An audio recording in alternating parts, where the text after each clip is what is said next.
We're just doing it live Okay. because we're an hour late. That's why. I know. I suck today. What did you think of the story? I'm so Oh, excited. I enjoyed it. So, Okay. everybody, we're talking about presidential. It's Wednesday. It's another episode of the Mattriarchy. And after last week, I am still catching up with life. Oh my gosh. I don't want After to get 2 weeks ago. Last show was 2 weeks ago. last year. I know, but I mean, I missed the show last week because I had some real life stuff happen. Yeah. I had a buddy move, is what it was, and so I was helping him with that, and it just took longer than any of us expected, but that's okay. Mm-hmm. So, best of luck out there and the rest of the world. Hopefully that goes good. I need to give him a ring one of these days. Yeah. And I need an intro theme. I should have had one. But I just today I said no. We do have one that Evie Joy. Oh man, I forgot her last name. Doesn't matter. Joy put us one together, but I chose not to do it today because I'm just. Oh man, I gotta put my camera off.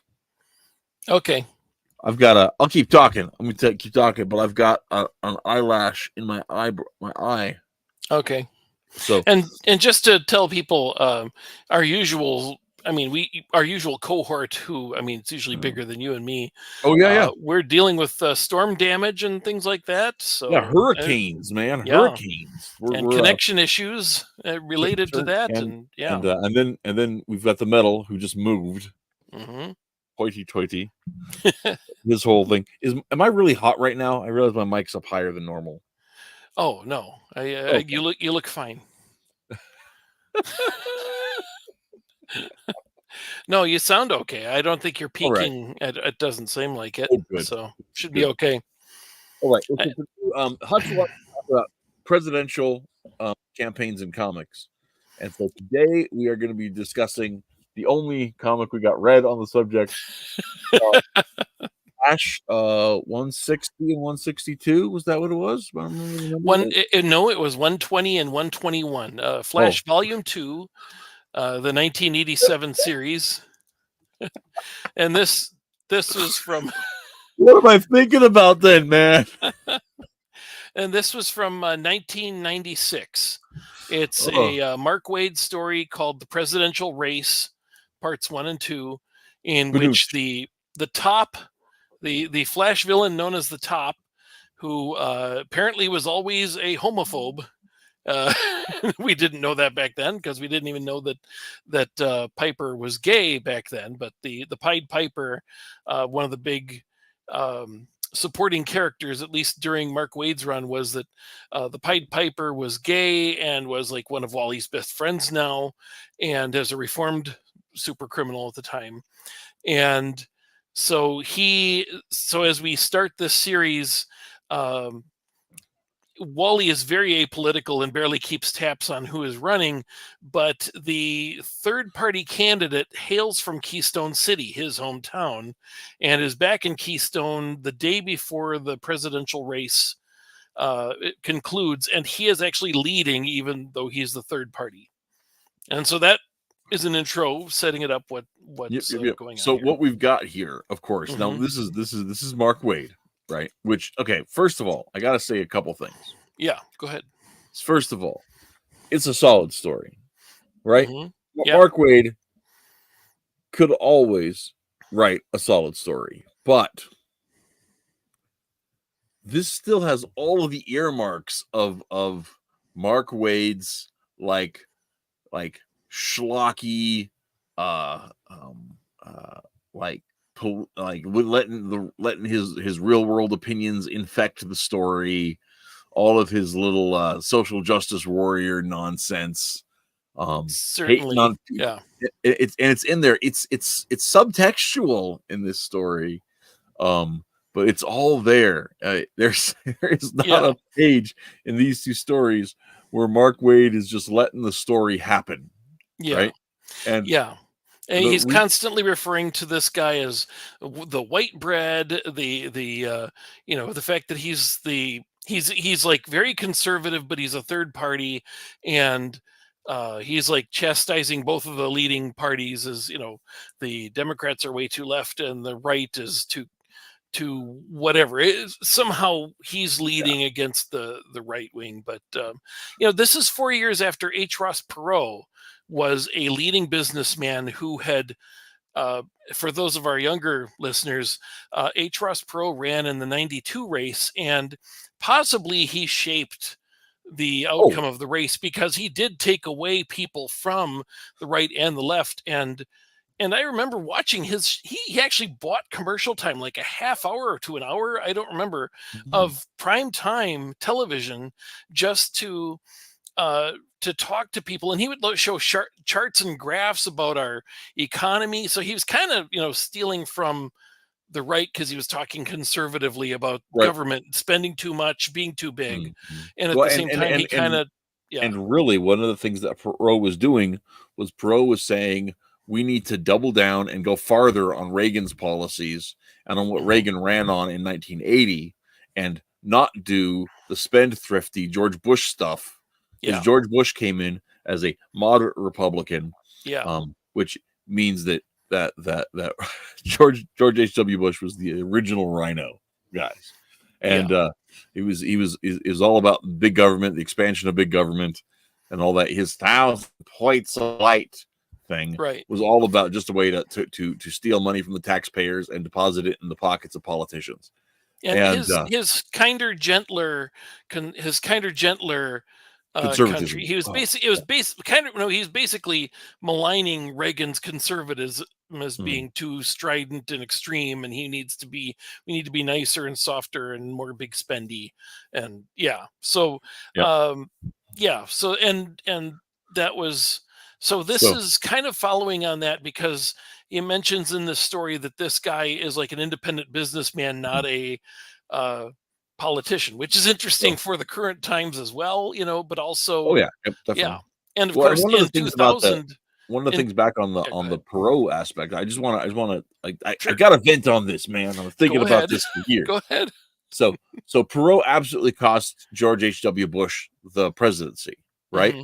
Yeah, Um, but 100% that happened, because even though Bush was a little spendthrifty, his foreign policy chops were strong, yeah, and that was one thing that with the Kuwait War and everything that happened, that was the thing that people were correctly concerned about.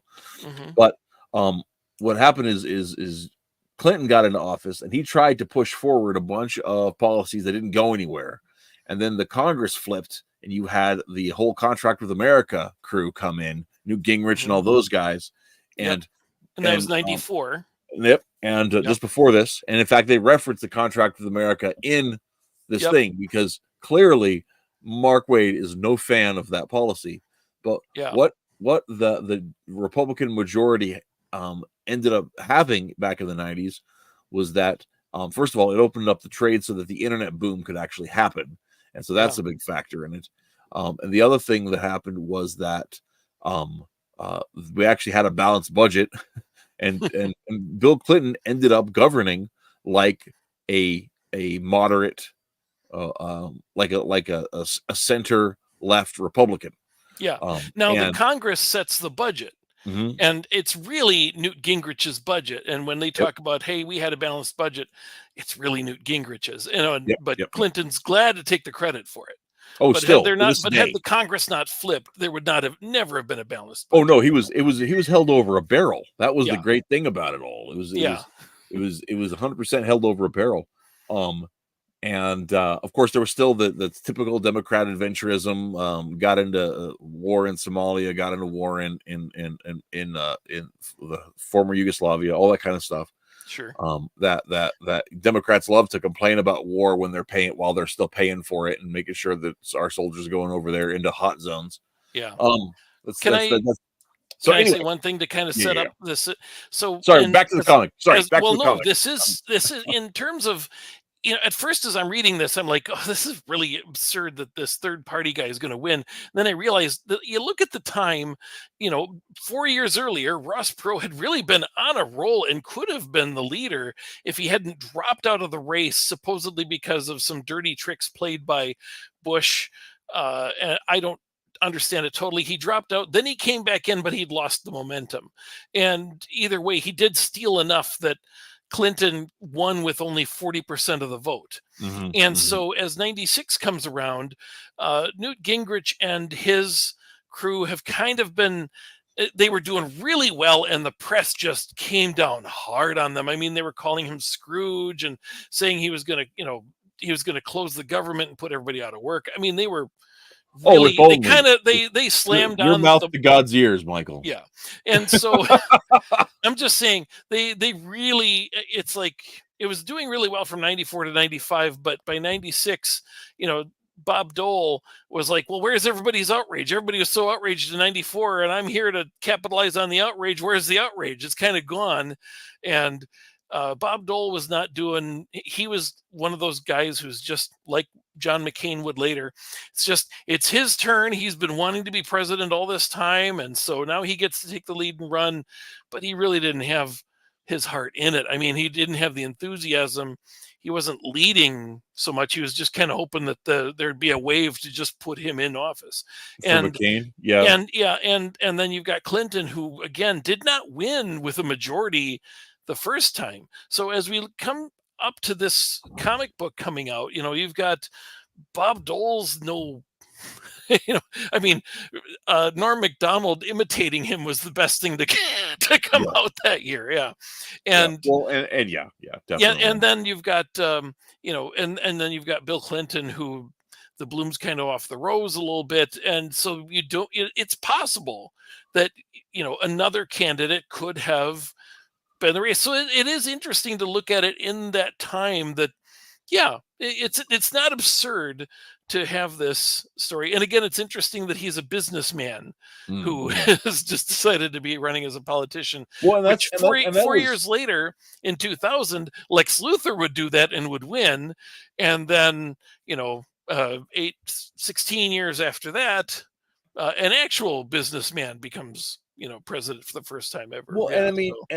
I mean that was part of George W. Bush's call too, because before he was the governor, he'd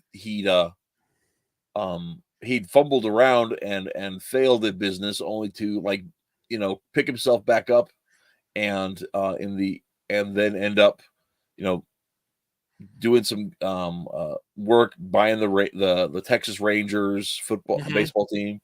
And all this stuff. So part of his pitch to be president in 2000 was that he was going to be business friendly because he'd been involved in that world. Right. Do you remember the Simpsons episode with the George H.W. Bush as ex-president moving across from the Simpsons? No, I don't know. They have to introduce his sons, who nobody knows by name, as Bush Jr. and Jeb Bush. And he's like, what, the boys are outside? And he doesn't know that it's a couple standees just waiting for him as a trap that Bart has set up. And his wife says, the boys probably just want a letter of recommendation. It's like, it's just a couple years later, they're both governors. And it's just funny. Yeah. That's funny. That's funny. But anyway, so you look at the weird, you have to remember what times were like and how quickly things changed. Let me get some of these pictures up on the screen here. Yeah, let's put them up. Let's actually get into the comic. But I wanted to set up the premise, because in that time, and despite what you say about, I'm not going to cheat the ending here, but despite what you say about Mark Waid's politics, I noticed that there is a difference in all his characters. That Piper is really extremist. He is very certain that this conservative wants to put every gay person into a gulag. And right. So the reason that I say his politics are such a factor in it is because Wally is canonically conservative Republican. Yeah. Right. That's canon, and it precedes.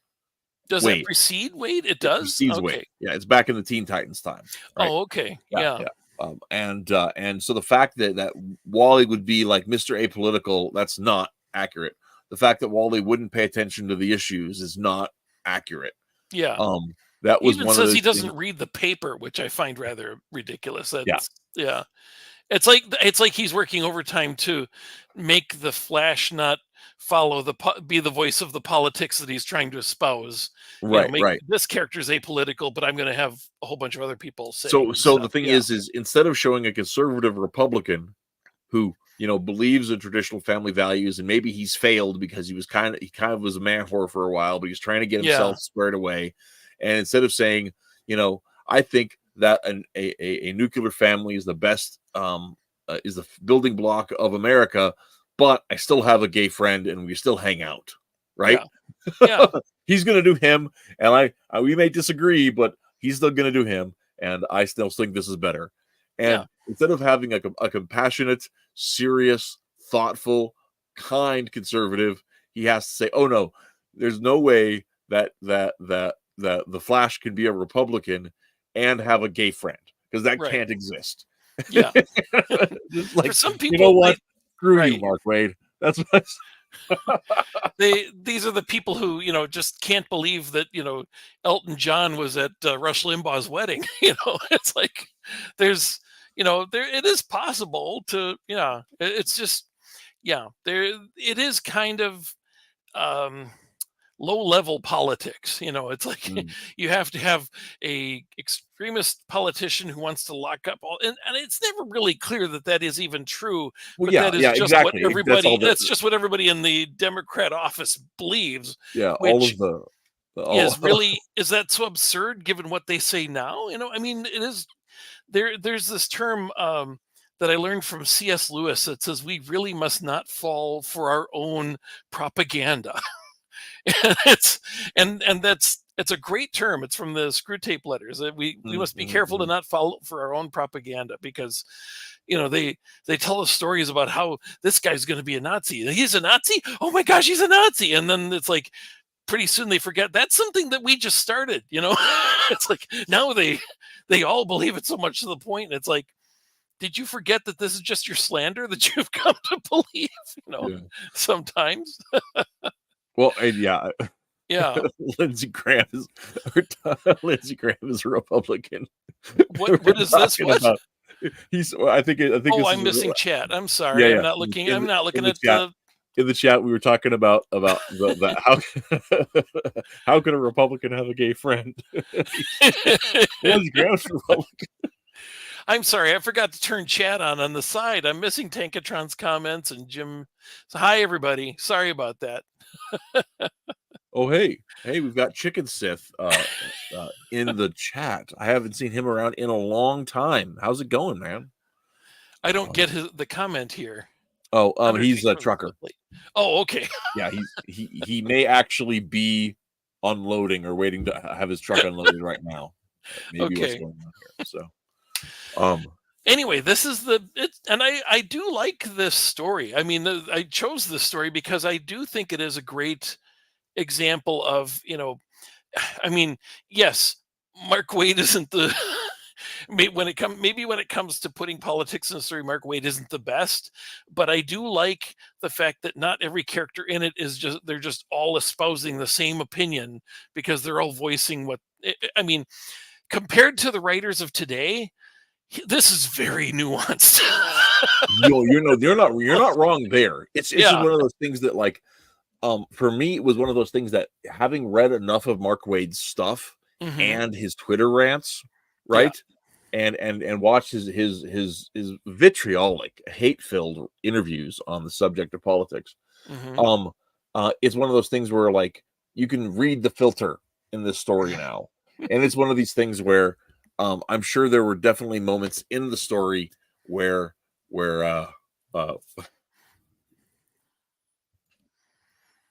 that is not You're true. just reading the. That is not true. I will say that right now.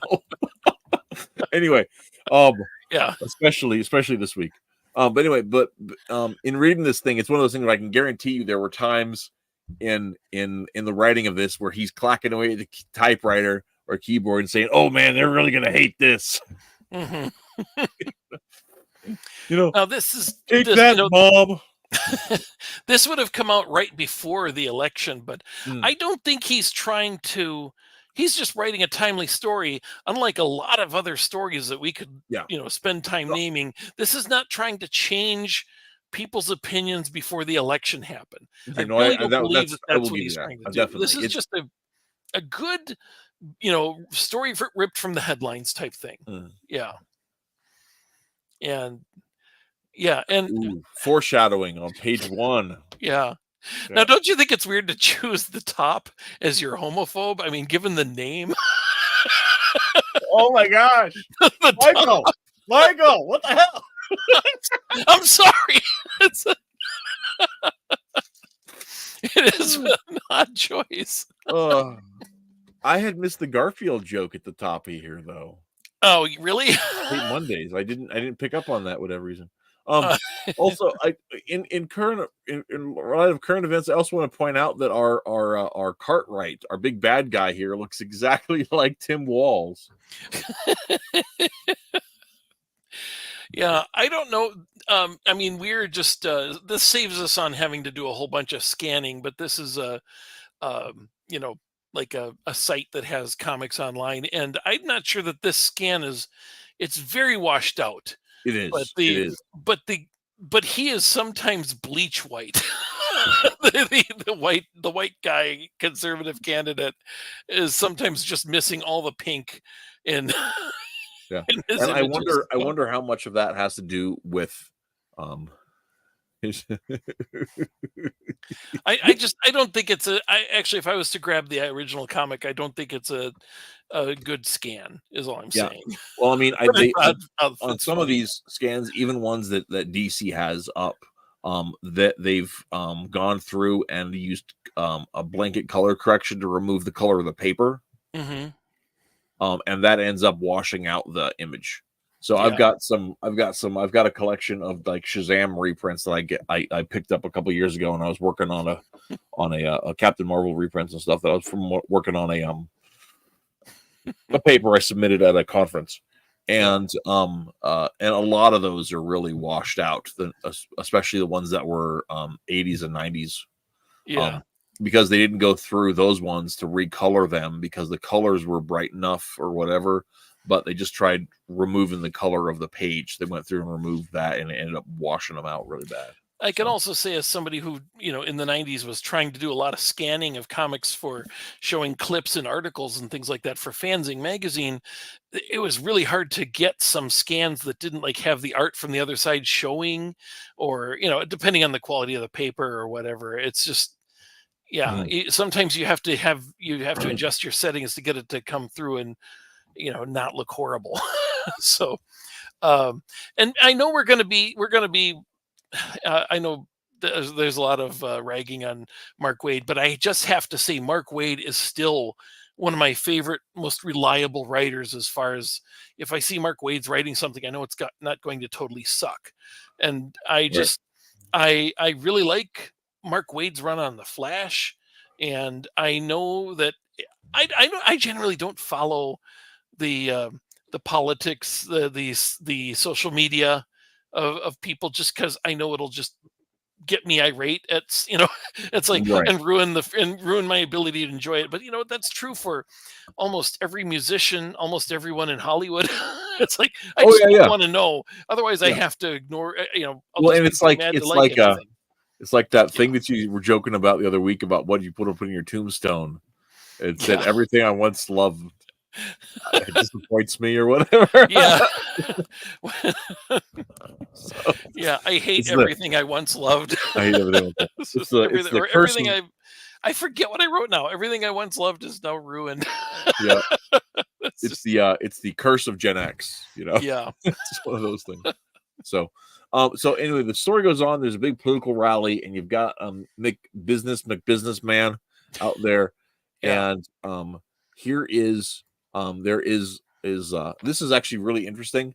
There's a terrorist that shows up there at the political event, and he's gonna throw himself from the ledge, right? Mm-hmm. And it is It's from the Left Wing of Justice is the name of the terrorist group. I was like, okay. It's kind of on the nose, but also not inaccurate. Yeah. That was the most surprising thing in this book. Wait a second, Mark. An assassination attempt against the very popular businessman who's looking to win the upcoming election. I guess this is kind of by a raving leftist who may be set up to do this. Who may have been set up to do it. Yes. See, it's all coming together. So the man jumps off this very fancy Art Deco building, right? Yeah. Which is like, wow, to his death. And the Flash does an amazing bit of comic book action here. He grabs the pins. This is so cool and impossible. He grabs the pins. Yeah. He throws them up there so that the pins unhook the guy's buttons, right? Yeah. So it comes loose. That's not quite how jackets work, but okay. Yeah. And then, so the man's falling, and the Flash has got himself a vortex of air suspending this dude, and the coat goes up, and the man goes down. Well, it is a piece of fabric, whereas the guy is heavier. So if he cuts out the whirlwind a little bit, the fabric's still going up, and it's not absurd. The aiming at all those buttons with his buttons and getting them all that's ridiculous. Having been somebody who's had to rip many seams on different repairs and sewing jobs that I have done through the years, I'm going to tell you I do not believe you, even with the Speed Force. But also, most bomb vests are set to detonate if you try to take them off. So I'll give you that. Yeah. This one clearly isn't, but if I was the Flash, that's the first thing I'd be suspecting, is that any attempt to remove it will make it go boom. But it is a comic book, and so that is always a factor. So moving on from that, the man still has his megaphone has been wired to explode anyway, which I don't know how on the world that works out, but oh my gosh. That seems horrifying. It's an early Hezbollah model. There you go. So so Tim Wall's here. I can't remember the dude's name. Cartwright. Cartwright. Yeah. Tim Wall prances over and shakes the Wally West hand. And of course, because he saved his life, right? Well, like you would. Yeah. But then Wally is like, oh no, I'm being seen with the independent candidate, and everybody thinks I'm endorsing him. Yeah. And then we have this whole scene in the mayor's office.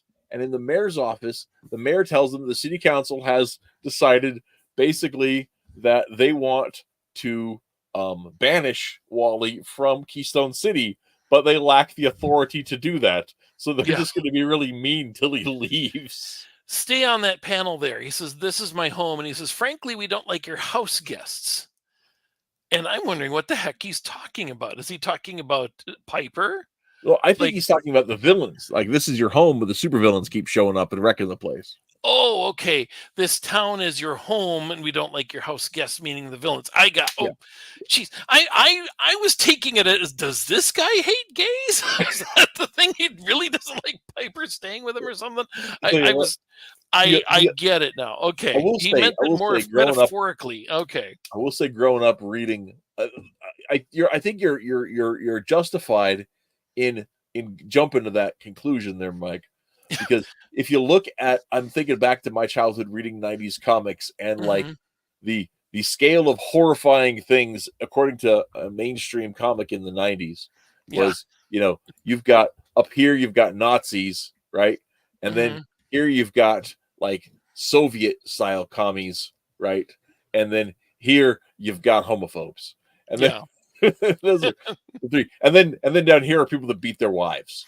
Well, and this comic is all about the big villain being a homophobe, and the politician being a homophobe, and the Democrats fearing that the homophobes are winning, all that. And so I was misreading this guy, and I did hastily reread this story, but this doesn't actually finish. This is like the beginning of an ongoing plot line about moving away from, or considering moving away from Keystone, and finding a new town to live in. There was a whole series of like it's Wally West in L.A., it's Wally West in Gateway City, it's Wally West in. That's right. Yeah, I forgot about that. Yeah, it seems like there's any number of storylines where certainly Damage from the 90s was popular about it, where they're like, we can't have you here because there's so much destruction that we can't afford to pay for it. And there's that goes back to the 80s. I remember in Blue Devil they talked about how somebody once wanted to open an insurance company in Metropolis that insured against superhero damage, and they went bankrupt in a week. It's like, there is so much unnecessary property damage. It's like, I don't know what insurance would be like in a superhero world. Well, and I think it's one of those things too, where like, in Superman, they show Superman helping the reconstruction efforts, right? That shows which Wally does too all the time. Yeah. So it's one of those things where in this storyline, I know they're ignoring that because they're wanting to have this moment of tension so they can put in, this is your B plot to talk about the next comic, right? Sure. After the thing. So they're doing all of the soap, right? The soap opera steps, right? So you get that, but so okay. So after the Wally's told to leave and he's a big whole deal, we flash over to the Democrat Party headquarters where Pied Piper and this selection of people. There's also Tim Walz. Man, he just not the same Tim Walz. It's a different Tim Walz. No, it's another Tim Walz. A different Tim Walz. I didn't know how many there were, but anyway, there's a different group of folks that are here at the Voter Education Center, which of course is only for Democrats, and it appears to only be for gays. There's at least one other gay. I don't know if this Richard Nixon looking fellow in the front is gay or not. I don't know if Tim Walz in the back here is gay or not. I don't know if I know this guy. It's Jean Paul Valley. Look at that. Okay. Yeah. Well, one of these guys is his partner, the one there. The one in the back, with the vest on. Yeah. So the vest, the guy with the vest is James. Yeah, and then this guy has the gay pride, and that one is in a muscle shirt. So I mean, okay, maybe the other two are not. Maybe the other two are not gay. But that's all that the posters are about. So it's also possible this voter education center is not the Democratic Party. That's true. We should make it clear that that's we may be a little wrong about that. Well, I assumed I was simply assuming based upon the nature of the discussion that Piper is involved in here. Yeah. So it very seems like that. So but this is where it gets interesting down here. So this is where it gets interesting. So Piper is he is going to go lock up and the whole business. He's humming to himself. He gets a Cartwright O'Neill top that gets sent to him, and he throws it and he throws it and starts spinning automatically. I'm not sure, but he spins away, and then look at this in the background. The Enemy Within. It's a picture of their Cartwright surrounded by swastikas. Oh yeah, goodness, I didn't even see that. Because there's nothing like defaming your opponent by calling him Hitler. Like that's never happened before this particular moment. It's totally something because one of the current candidates is the worst person ever to exist. It's not like the Democrats have been doing this in every election for every Republican since Gerald Ford. Yeah. No, that's. They even did that for John McCain. I know they Guy. did. On Family Guy, they went back in time, and in the 40s, they knock out a Nazi, and then they find a McCain Palin button on his uniform, and it's like, seriously, McCain? the guy honestly thought that he had, Democrats who liked him, and until he actually decided to run, and then, so this is only a little. This seems like a very old comic, but this is not even. This was a tired trope even then in '96. And this is 30 years. This comic is almost 30 years old. So that's how long this has been going on. So it's like this is one of my bugaboos. I get so irritated. This is off topic of the comic, but I get so irritated when I hear people say, "Oh, the Democrat Party of today is not like the Democrat Party I remember when I was young," and I'm like, "That's nonsense, right?" Yeah. like it's the logical extension of that party, and all the same dirty tricks have been going on for my entire life. Yeah. I remember that, like, To back some in extent, that I mean, not to get too far off base here, but that's to some extent that's true, because I mean, it used to be that you could be a Democrat and love God and be pro-military, and every Democrat every election season had to go pose with a gun, like Tim Walz just recently did, and showed that he only does this in election season, because he doesn't really know how to load it. And but they always are going on a turkey shoot right around the right around election time, and then there's been a major shift where it's like they I mean they always were like churchgoers right around election time, and now it's like they boo God at the thing, they booed the Boy Scouts. There's been a drift away from, there was a lot of people who used to be kind of Republicans, kind of Democrats in the middle, and it's like you're really not welcome there if you're Mhm. a pro God, pro military, pro Boy Scout Democrat. You're going to hear from the rest of the people about it, Right. because Well, yeah, and part of and that so part it has and part changed a bit. It has changed. It's yeah. not fair to say that's exactly the same, Well, the because thing not all. is like the thing is um and the reason I say it's not changed is Yeah, because, like, the animating principles aren't different. gotcha. They're Yeah, just further along the same track, right? yeah, You still had people, mocking the religious right back in the 60s and the 70s. And I mean, just think about what was her name? Phyllis Schlafly. The hmm. absolute hatred that Phyllis Phyllis Schlafly was getting Schlafly. in the Yeah. 70s. There was I love old TV shows.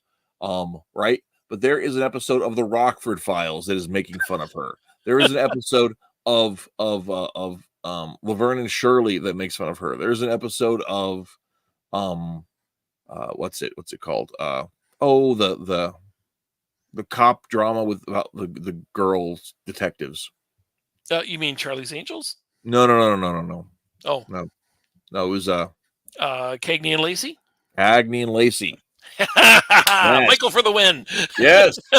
That makes fun of Okay. Phyllis Schlafly, Yeah. and basically just absolutely straw manning her position, all that kind of stuff.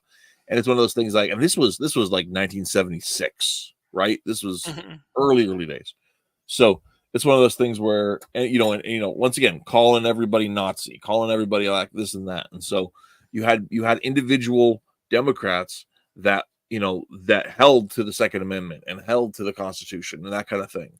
But the people that are actually shaping policy, Right. right? They were Wilsonian centralizers that were out there to take power from the people, to demonize their enemies, to move toward this Marxist or neo-Marxist new man idea where they were going to reshape humanity and give all the control to the government. And so everybody was that whole you'll own nothing and be happy mentality has been marching its way through the powers of the elite since Marx all the way through. And going all the way back to the like I said, Woodrow Wilson, Yeah. and after that's been lock, stock, and barrel of the operating principles governing the Isn't that supposed Democrat to Party. be? That's only like 6 years. Is that 6 years away? That we're supposed to be. That's the year where we'll own nothing and be happy. Well, I think they got interrupted because Because COVID was because way they put worse out than they that thought it was. ad. They put out that ad saying 2030 you'll own nothing and be happy. You'll Yep. rent everything and have it all delivered by drone. And yeah. I think that 2020 messed more people up than they realized. So Yeah. that's my take on it. Anyhow, Well, so anyway, back to the top back to here. the comments. So Spinning and talking. sorry guys. So you guys out there, I hope you guys are enjoying my rants because I'm spicy, spicy this year. I've been paying a Well, lot of attention to the I don't politics, know. so I'm real spicy. I don't know about your viewers, but on my show, it's like everybody is under 20. I mean, of all the people watching my show, it's like it's pretty much all under 20, and they're not going to know anything beyond. They may not even remember Obama, in some cases. So seriously, and it's so a little history lesson of setting things up. I feel is always appropriate because I can't assume that everybody's going to remember what the old Reagan days were like. Yeah, that's fair. So That's fair. And I think that's actually part of why people are able to sell this, the party changed stuff so well. Lacking in perspective. Yeah. And because the fact that, like, I mean, the media did no reporting the entire 8 years of Obama's presidency. So the fact that he was, selling weapons to Mexican gangs.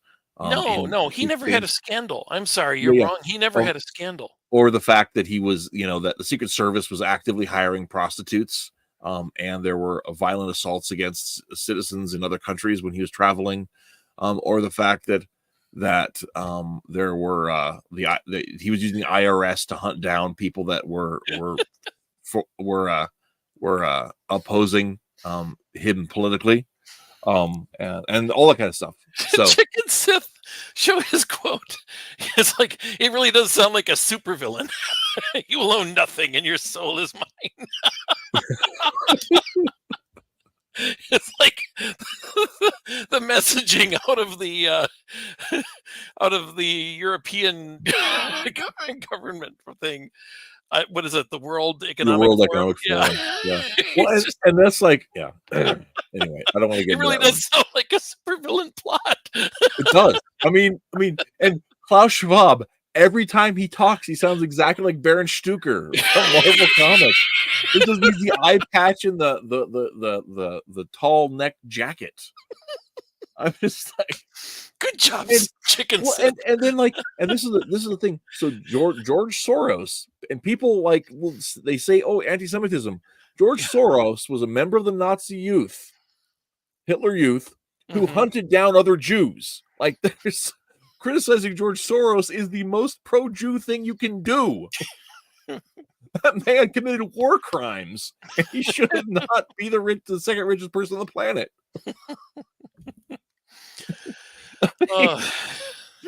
Let's get back to what the topic is doing. So we're talking about the Flash. We really are. Okay. So here it is. It's the Piper. He's got this top that's going. The top is talking to him. The top is saying, "You'll never guess it, Hartley, but your old friend of the top is back from the dead," which of course sends oh, and I hate the gays. So it sends the Piper why would he do this the day before his plan instead of just revealing it after he succeeded? It's just. Well, I think part of it is tricking the Piper. That's true. Yeah. Into attacking them is part of the plan. Because unfortunately you had the Flash foil one assassination attempt, and as we know, if one assassination attempt is good, two is better. If you're an evil mastermind, right? Laundromat?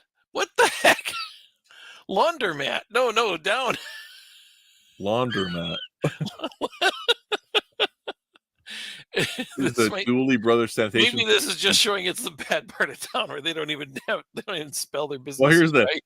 Casa Rosenblatt, which I did not notice before. Well, the Dooley brothers is obviously a reference to Kevin Dooley, the editor. Yeah. There you go. So you go and he's trying to find James. There's a bomb. He doesn't hear him. He's going in there. Is there actually a bomb? I don't remember. Let's keep looking. It actually the top just poofs out. Nothing that can be found, which in itself is a miracle. But wow. Yeah. And they're sitting right here. You'd think that he could have said that sniffed it or something. Yeah, he could have just said it's on my desk, as the Flash is running in there, like, I'm going to find it. Well, I mean, in fairness, the Flash is really fast, so he may not have heard very well. Okay. Yeah. So here's the speech, and this is okay. Here's another one of these things. Yeah. So they're given a speech, their whole thing, and there's all these top references in the speech. So of course the Piper's convinced that it's the top. But here is where's that line? Oh, which one about her reporter? Oh yeah, here it is. Here it is. Here you go. You're the what? reporter. You've got the facts. How am I supposed to feel about this Cartwright guy, Mr. Apolitical? Which once again, out of character for Wally. Right. I think it's become more the character since Wade's run.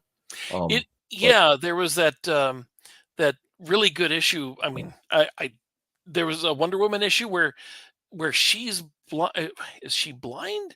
She has like the lasso of truth. Like he has to lead her at super speed, holding the lasso of truth, and the whole time he's speaking truth because he can't, because he's holding on to it. And he said that I actually believe in the death penalty. Barry never did, but I do, and we disagreed about that. And it's like he's just letting his political opinions go because he's holding on to this. Oh, that's amazing! I must seek this out. I don't remember. I think it's a Wonder Woman issue that had him in it. Yeah, I'll have to look into that. But yeah. Anyway, and I was like, I was thinking that was more recent. But you're right. I mean, he wasn't as big a part of Teen Titans, right? He was like there a little bit, and then he was kind of removed from Teen Titans. And so I don't remember specifically a lot of conservative stuff. My recollection from it, that story was that Wally was bringing it up more to point out that you don't have to agree with everything to be friends, kind of a thing. Like, I think you guys are all morons, but I love you. So, anyhow, but yeah, don't ask me. This is the thing. Is so and this bugs me that there's a switch in my head I have to throw every November in order to stay unbiased. And it's like, I don't know how many reporters actually think that at all. But none of it. It's never true. It's never true. Right. Yeah. That's a lot of them profess to be unbiased. They're like, but like Dan Rather always said, I'm middle of the road. And it's like, really? Because I bet if you started asking him, where do you stand on this issue, this issue, this issue? Yep. Well, that's one of the things that that's one of the things that got me so just angry. Like a few years ago, this has been probably 5-6 years ago. I was down in DC for a conference, and I've been to DC a handful of times. But I got a chance to go over to the National Archives, and they had a big exhibit on the Vietnam War, all the printed matter, not all of it, but a ton of printed matter and newspaper articles and behind the scenes formerly classified stuff, and how the classified material had been redacted to send to news agencies and all this kind of stuff. And what the reporters had access to and what they reported on. And what I discovered is that Walter Cronkite was a lying sack of crap. Oh, yeah. And so anytime this goes back in history. So anytime, he totally lied about the Vietnam War the entire time. He painted up like we were doing way worse than we were. Like our death counts were much higher than they were. And we won the Tet Offensive, the one that supposedly went so badly that it made him say, well, we're not going to win this. And he went public when reporters weren't supposed to do that. And in the 1980s, he was interviewed, and somebody said, a lot of people say now that he was no longer head of the, of CBS. He said, some people said, they say that you should run for president. He says, yeah, wait till they find out that I would go door to door to take away every gun. And it's like, this is the guy that when they talk about how things have changed so much, it's like, not really. For the days of Walter Cronkite. And I'm like, you fool! Don't you know the truth? When JFK was assassinated, Dan Rather immediately said that school kids in Texas were cheering that he was shot. And it's like, no, they were cheering that they were allowed to go home early and weren't told why. It's just, there's been deception and a lot of people hiding the real stance in telling unbiased news a long time ago. So yeah, Chicken Sith has got the truth there. there you go. That's warning for all of us. Yeah. However, I am right. So yeah. so anyway, so back to the comic. After the big speech, Mm-hmm. Hartley, okay, this is actually well, basically he just decides that the top is really dangerous, and that he's got to do something about it. Yeah. And he ends up getting, oh, here we go. This is getting a new costume. Getting a new costume, which I don't know. I have mixed feelings about the new costume, right? His costume was one of the worst. I mean, but then this one really doesn't cry out as being Pied Piper in any way. It maybe gives a Sonic look to it, but it's so here's the thing is, so here's the in the dealio, in the shadows, and here's the reveal, right? There he goes. But there's nothing pied about it at all. Yeah. Right? Yeah. I mean, it's a green costume, and his old costume was green. It kind of has a hood like his old one did, and I don't know. It's it got puffy sleeves. It doesn't have pockets on the knees, so it's not a 90s costume. But where did he get those shields for his knees? Where did he get those? He made them. They're the best in stainless steel soccer shin guards or something. I guess they could be plastic. It's just that that look. It's a 90s costume, but it's I don't know. I always hated his costume, so I was kind of like, oh, cool. It's better than what he had, but it's not. It doesn't say Pied Piper in any way. It doesn't even really say that he's got sonic powers or anything. It's just a green costume. So, yeah. Let's get the next thing to me. Okay. So, and this is a real great element here. Let me swap the screen around again. Here's a great element. It's got your backup. Yeah, here this one is really washed out. Yeah. What was that costume? No, it's not even possible. It's once again almost 25 years too old to be inspired by Lady Gaga. So actually, Lady Gaga's been around a lot longer than we think. Yeah, that's true. Yeah, that's true. Go back to 2006, 2007. Yeah, I'm thinking about that. Man, the last 20 years have happened really fast. Wow, it's 10 o'clock. Sorry, my alarm went off. Yeah, we got a late start. I apologize to everybody, but we're gonna try to finish the story at least because it is interesting. So, unless you got to leave, Mike, and then let me know. No. My only concern was that I was kind of getting a sore throat, but I'm feeling pretty good right now. So, excellent. So, yeah, I love the background. I love the we're touching base. We're hitting it up in case you didn't pick it up on the newsstand last week, but now it's the Pied Piper, who is the whitest fellow who ever whited. Yeah, that's this has to be washed out. Yeah. Like I said, I think it's just that color removal was done just carelessly. So meanwhile, Flash is doing somebody's interior. It's the mayor again. He's trying to talk to him, and he's trying to talk him into not kicking him out of the city, even though he already admitted he can't kick him out of the city illegally. They're just gonna scold and wag their fingers at him and everything. And it's just such a weird story arc there. Mark, what is this about? Anyway. Yeah. So, and it's weird that he's still cleaning up, but he'd cleaned up before, and he's the Flash. So what is there left to do? Why is he got so much debris still scattered around? I don't know. It's so then that one guy from Evening Shade shows up. I can't remember his character's name. I never watched Evening Shade. Sorry. Yeah, he was in other stuff too. I can't remember the actor's name at all.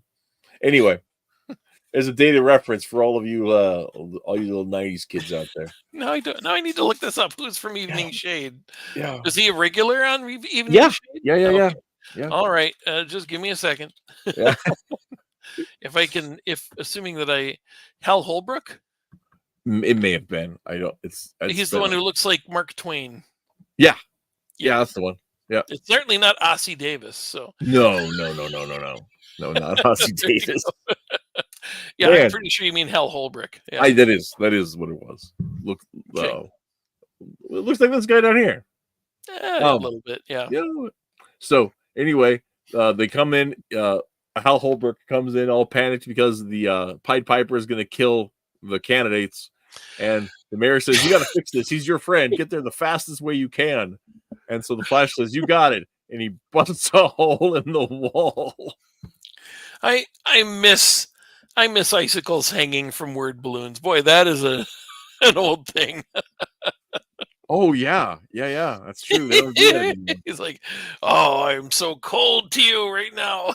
Yeah, that is a great pickup. I just read it and understood it and didn't even think about it. But American comics used to have a lot more of those emanata in our word balloons to kind of demonstrate that, but they don't so much anymore because they're all computer drawn, and so it's harder to add that stuff in.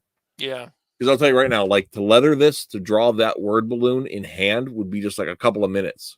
To do that on a computer after digitally lettering is literally like 10 minutes. I could drag the pixels downward. Those pixels don't exist yet, though. They're lines first, so you've got to separate those into the pixels, and then you got to drag them everywhere they go. Yeah. So it's doable, but like there's a reason that these letterists that are working for big companies don't do it, because it's just like, they're you've got one team doing like 7 books, so they're just cranking at it. I wanted to have when I was doing Metro Med, I actually have some artwork that I never actually finished up. I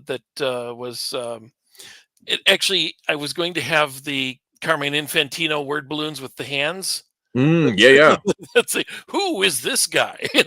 That's like, those are and great. It's like, how do you do that when you have to have your artist draw the hand, but then the word balloon isn't there? And it's like, I didn't know how to get it done. So well, with some programs now they do have you can get pre-done elements that have those parts in it, and you can recreate some of that, because like a lot of mangas use similar kind of devices that American comics have given up on.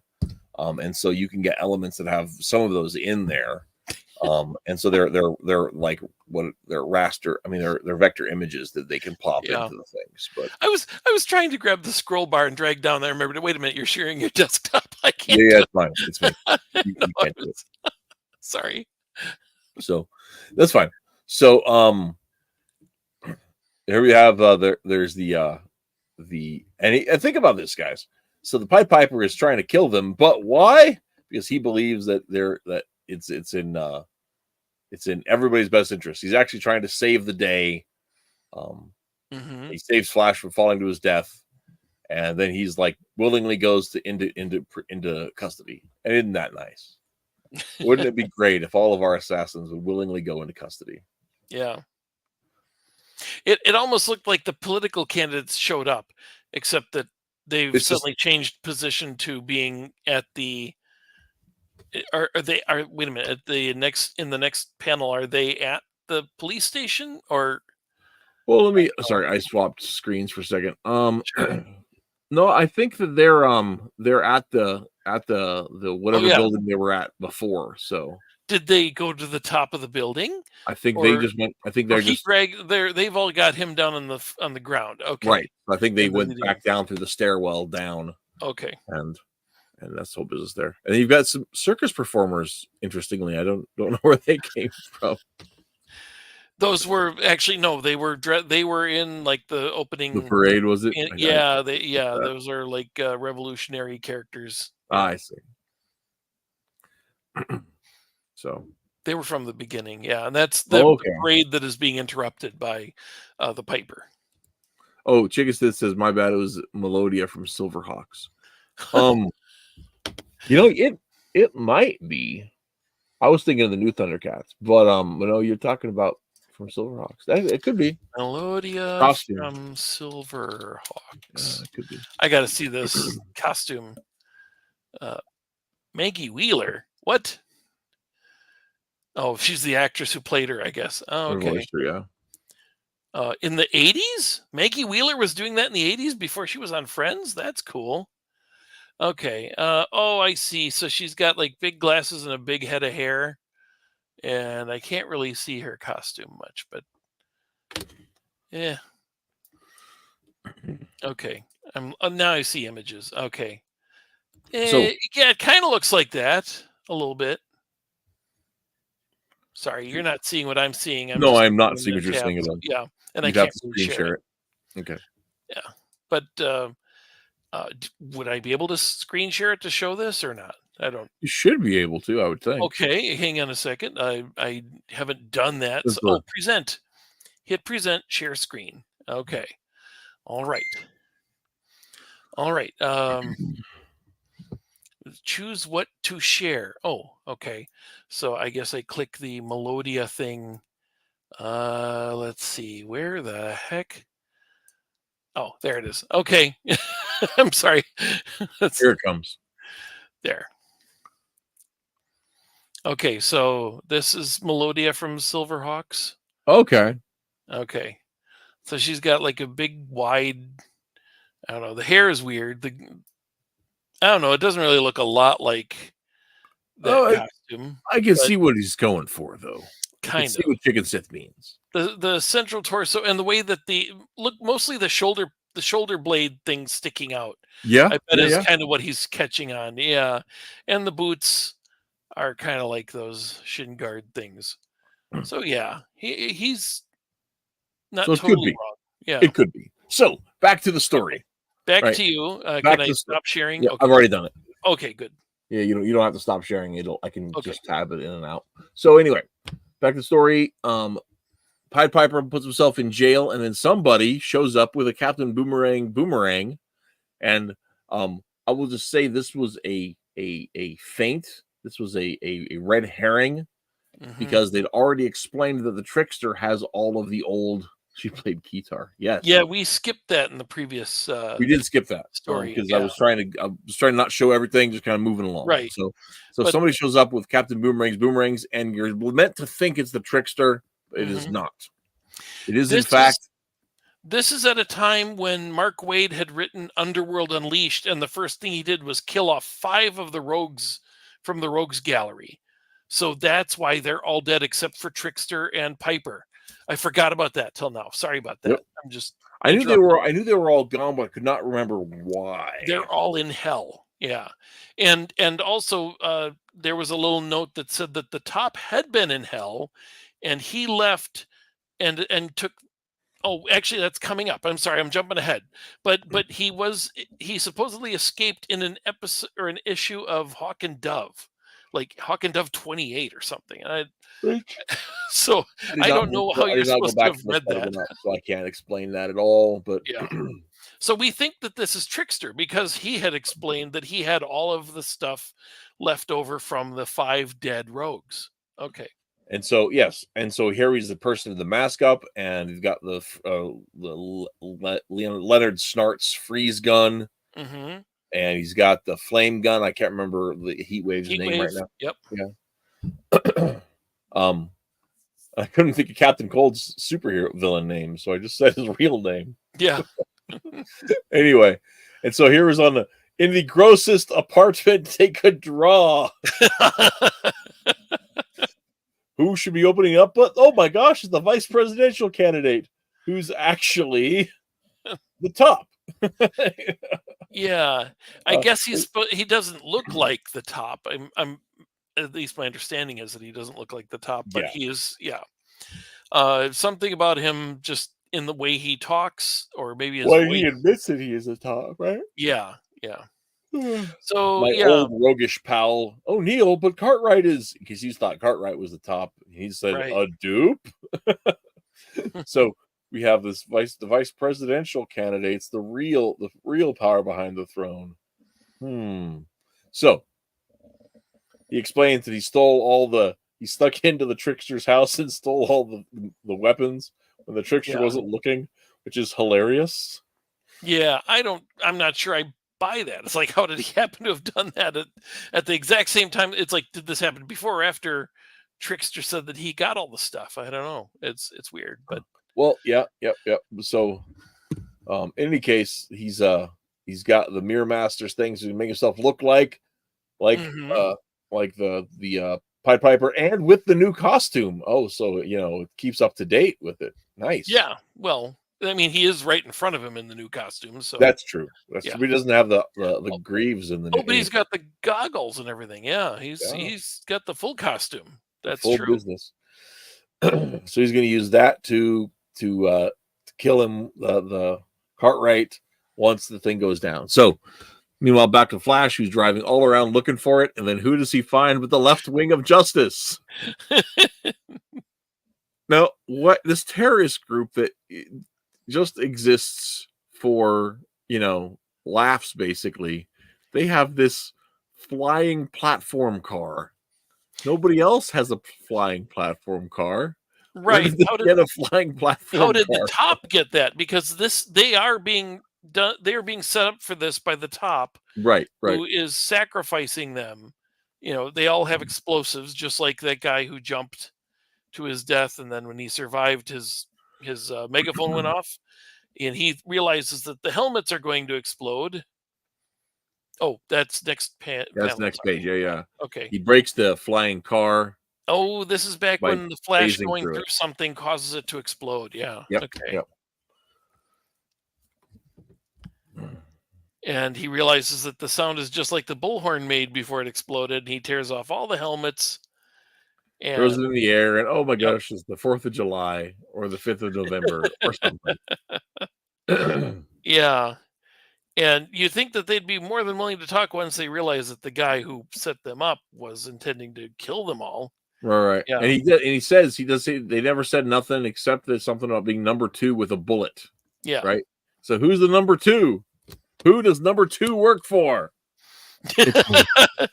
That's right. Show that turn to his boss.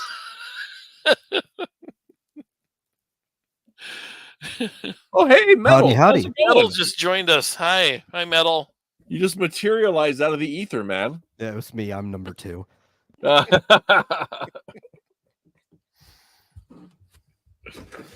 We're getting to the the climax. Climax of the story. Absolutely. So we'll zip along a little more. All of a sudden, there he is to kill Tim Walls. Cartwright. And it's a big chaos. And then here is a great moment in this here. Okay, so Flash figures out what to do because there's these sound waves. How do you counter them with more sound? So he stomps on the ground like a very angry little boy, and to create sound waves that counter off the thing. What are the chances? This is the kind of Flash stuff that I just hate. Not the vibrations. The I can't get through a crowd. It's like, you can walk up over their shoulders, like Crocodile Dundee. He always has to let somebody, a normal person at normal human speed, get away from the Flash. Oh, he ran down the hallway. Now I'll never get him. It's like, come on. Well, your horizontal jump is based on how fast you're going. So if he just springboarded over a chair or something, he could clear all of them at once. Yeah. This is true. There's always got to be an excuse, is what I'm saying. I got to make up some way for the Flash to not be able to get him. And it's like, it's really hard to believe, there's a crowd. Oh, no. It's like there's crowds everywhere. The fact that he's not killing people all the time running at super speed, quite frankly, is the real wonder. Well, yeah, you gotta give it a little bit of suspension disbelief, right? Yeah. So he says, now the fake Piper says, "Don't stop me, Wally. This Nazi has to die," which is a reasonable guess if it's actually a Nazi. Hollywood, that's the way it goes. So, friend or not, I'll kill you if you get in the way. And this is the best line in the whole book, right? You're no friend of mine, psycho, and you're not the Piper. I see the I actually really, I mean, that's not ironic. I mean, I'm not saying that to be funny. I actually really do think that's a great line, right? Because he's figured the thing out to who the whole deal is, and you're really being able to explicate that on the screen, right? So, but in consolation, I never really liked you. And oh my gosh, that guy's such a liar. You just can't wait for him. And then he gets the feedback, the whole business. He shows up there, saves the day. However, did it happen? Oh yeah, he gets dragged back to hell. Let's move on. Or his soul gets dragged back to hell. Yeah, his soul does. Yeah. And, the body's all there, and he grabs his boomerangs. Somebody grabs some boomerangs, so it gives you who's doing the dragging. Makes you wonder there, right? Yeah. So here's the thing. This is the thing. This is the puzzler of the whole episode. So Cartwright comes on TV and says, "I prided myself and was even elected on the basis of my judgment, only to have befriended a criminal, one I chose to lead this nation would be unable to serve, only to have been duped by a conspiratorial plot against this land's highest office and its people. As such, I have no choice but to voluntarily withdraw from the office of president-elect and trust the Electoral College to sort this dreadful mess out. Good night and goodbye." Right? Even I find this a little hard to believe. You spend hundreds of millions of dollars getting office. I think, even I would be tempted to just say, I was tricked by this plot, and I thank the Flash for having solved it, and we will need to appoint a new vice president, and hey, I won. I mean, you could also do that, but yeah, he actually stands down, and despite having actually won, I mean, he is now the winning president, and he has stepped down. Well, and this creates an absolutely would be a constitutional crisis. The Electoral College, right, wouldn't be able to just solve this. Right. This would be a situation where on January 20th of the following year, the Speaker of the House would become the president. Like that. That would be one of the many lawsuits. I mean, it is a terrible thing to contemplate this happening.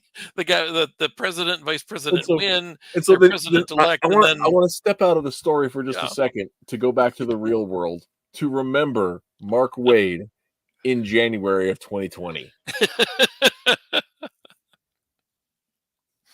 And just leave that there to just soak in the irony of all of this. Screw you, Mark Wade. Okay. I really enjoyed this story, though. I think I told you before about how my favorite Star Trek comic book story was Peter David's, where the one with the red shirt that has died and nobody remembers him. It's Peter David's last story as the regular writer of the second Star Trek series, and it's beautiful. It is a beautiful story about a red shirt security officer who dies, and nobody knew him, and Kirk has to write his memorial, and when he finds the people who killed his security guy, he says, "Well, we've caught you." And the guy's like, "I don't care. It's the Federation. Send me off to one of your reform centers." It's like mocking the idea that, they don't have mean prisons in the future. Right. And he says, "Well, yeah, but you did this on Kriegar territory. You know what the Kriegars do to people who commit murder on their territory? I believe they peel back the skin and they apply a layer of acid." I'm getting too technical. And he leaves us, the guy is screaming. And it's like, Peter David went on so many political rants about our being, after 9/11, how we would turn people over to other countries that, we don't torture, but we're going to leave you with this country. They don't have the same problems. What is that called? Rendition. And he hated rendition so much. I was like, dude, you did rendition in your Star Trek story. Yep. Because it's exactly right. Hey, we're too good for this. So here you go. It's like that's. You know, And I don't want to social media like comes back to bite you sometimes when you're a writer. well, I don't want to spend the time like litigating the Gulf War or anything. But the fact of the matter is that like and literature can be a certain escape, right? Yeah. Dealing with what seems like it's right, even if you in the real world can't logic your way around to what it's right. Yeah. And like that's one of those things that that was the cognitive dissonance that George Lucas held in his head for Star Wars for a long time. And then he went through to do the special editions, and then he went ahead and just like padded his conscience with the special editions by removing the testicles from Han Solo entirely. Yeah. Just absolutely like emasculating the man. Yeah, but here's so the anyway, ending. The what I say that to say is the thing that bothers me about that is if you as a human being, if your instincts go one way, and so you're writing an emotional catharsis divorced from its real world implications, and you have that thing divorced from what you believe the real world implications are, but it's natural, it fits, it's authentic in the story, it's telling the truth, and then you're not applying that sense of reason, that sense of cohesion to your beliefs in the real world. That's the part I have such a hard time understanding. It's like when every hero story is an intrinsically conservative story because it's dependent upon the moral actions of an individual acting on behalf of a society, right? It's not collective actions, it's not group think, it's not the centralized power. No, it's decentralized power applied by a hero, and it presumes an external, consistent, logical, understandable moral order. So it presumes a conservative worldview where the moral laws are part of the natural world. We hold these truths to be self-evident, not the postmodernist, we control the future by controlling our language, we reshape reality by changing our verbiage idea. Every hero story is a conservative story, but you try to have that conversation with somebody who wouldn't have voted for Reagan, and all of a sudden they're like, they can't, no, it's for the greater good, so it's a leftist story, it's for the greater good. Yeah. So even the idea that you're acknowledging that the concept of a greater good exists puts you outside of the core fundamental premises of the left. Yeah. Right? Because if you're really a post-terror French Republican leftist, there's no such thing as the greater good as an absolute idea. It's just whatever feels good at the time for the most people. That's it. So we get to the closing here, the last two panels, and what I like about this is that for all the the Nazi literature that he's been marinating in for the whole campaign, that Piper realizes that he was wrong. He's like, this has resolved itself because of the conscience of a guy who I didn't even believe had a soul, and he turned out to be the rarest of things, an honest man. And I love that. I love that, because it does help with the fact that this has been such an extremist, here's the homophobes going to take over and put all the people in camps, and it's like, right. Oh, that's kind of hard to live with. But which once again, that was never wrong, Yeah, well, and that's the thing that's so frustrating is that, like, in the context of this, that's what the Piper had convinced himself was going to happen. Yeah, but that was never something that Cartwright said. Right? That's true. Yeah, he simply said traditional values are better. We need to focus on traditional values. He never said people that don't fit into this mold need to be rounded up and quarantined. That wasn't what he said. He just said traditional values are better. We need to focus on traditional values. And so that doesn't seem to be Nazi material to me. Yeah. It gives me a little bit of hope that, it's like this is supposedly of the two characters, Piper is the one who is more evoking Mark Wade's thoughts, but look at the ending we get, Mm-hmm. And so I consider it a well-written political story compared to so many that I've seen in the last 20 Well, years from DC. and one of the things that I think really does, and I do have to give Wade props for this, and it's Wade, and the story was by Wade and Augustine with the script by That's Wade. true. So, yeah. But one thing I do got to point out though too is how it is good, it is clever, it is well done. That they are making sure that nobody is completely in the right in the course of it, right? That each of them are pointed. By the end of the story, each of them are pointed toward the right in different ways, toward the true. There is an idea of a transcendent true within here, but we see that each of the characters were not on that path to begin, and the course of the events moved them toward that. And so that is something that I do appreciate.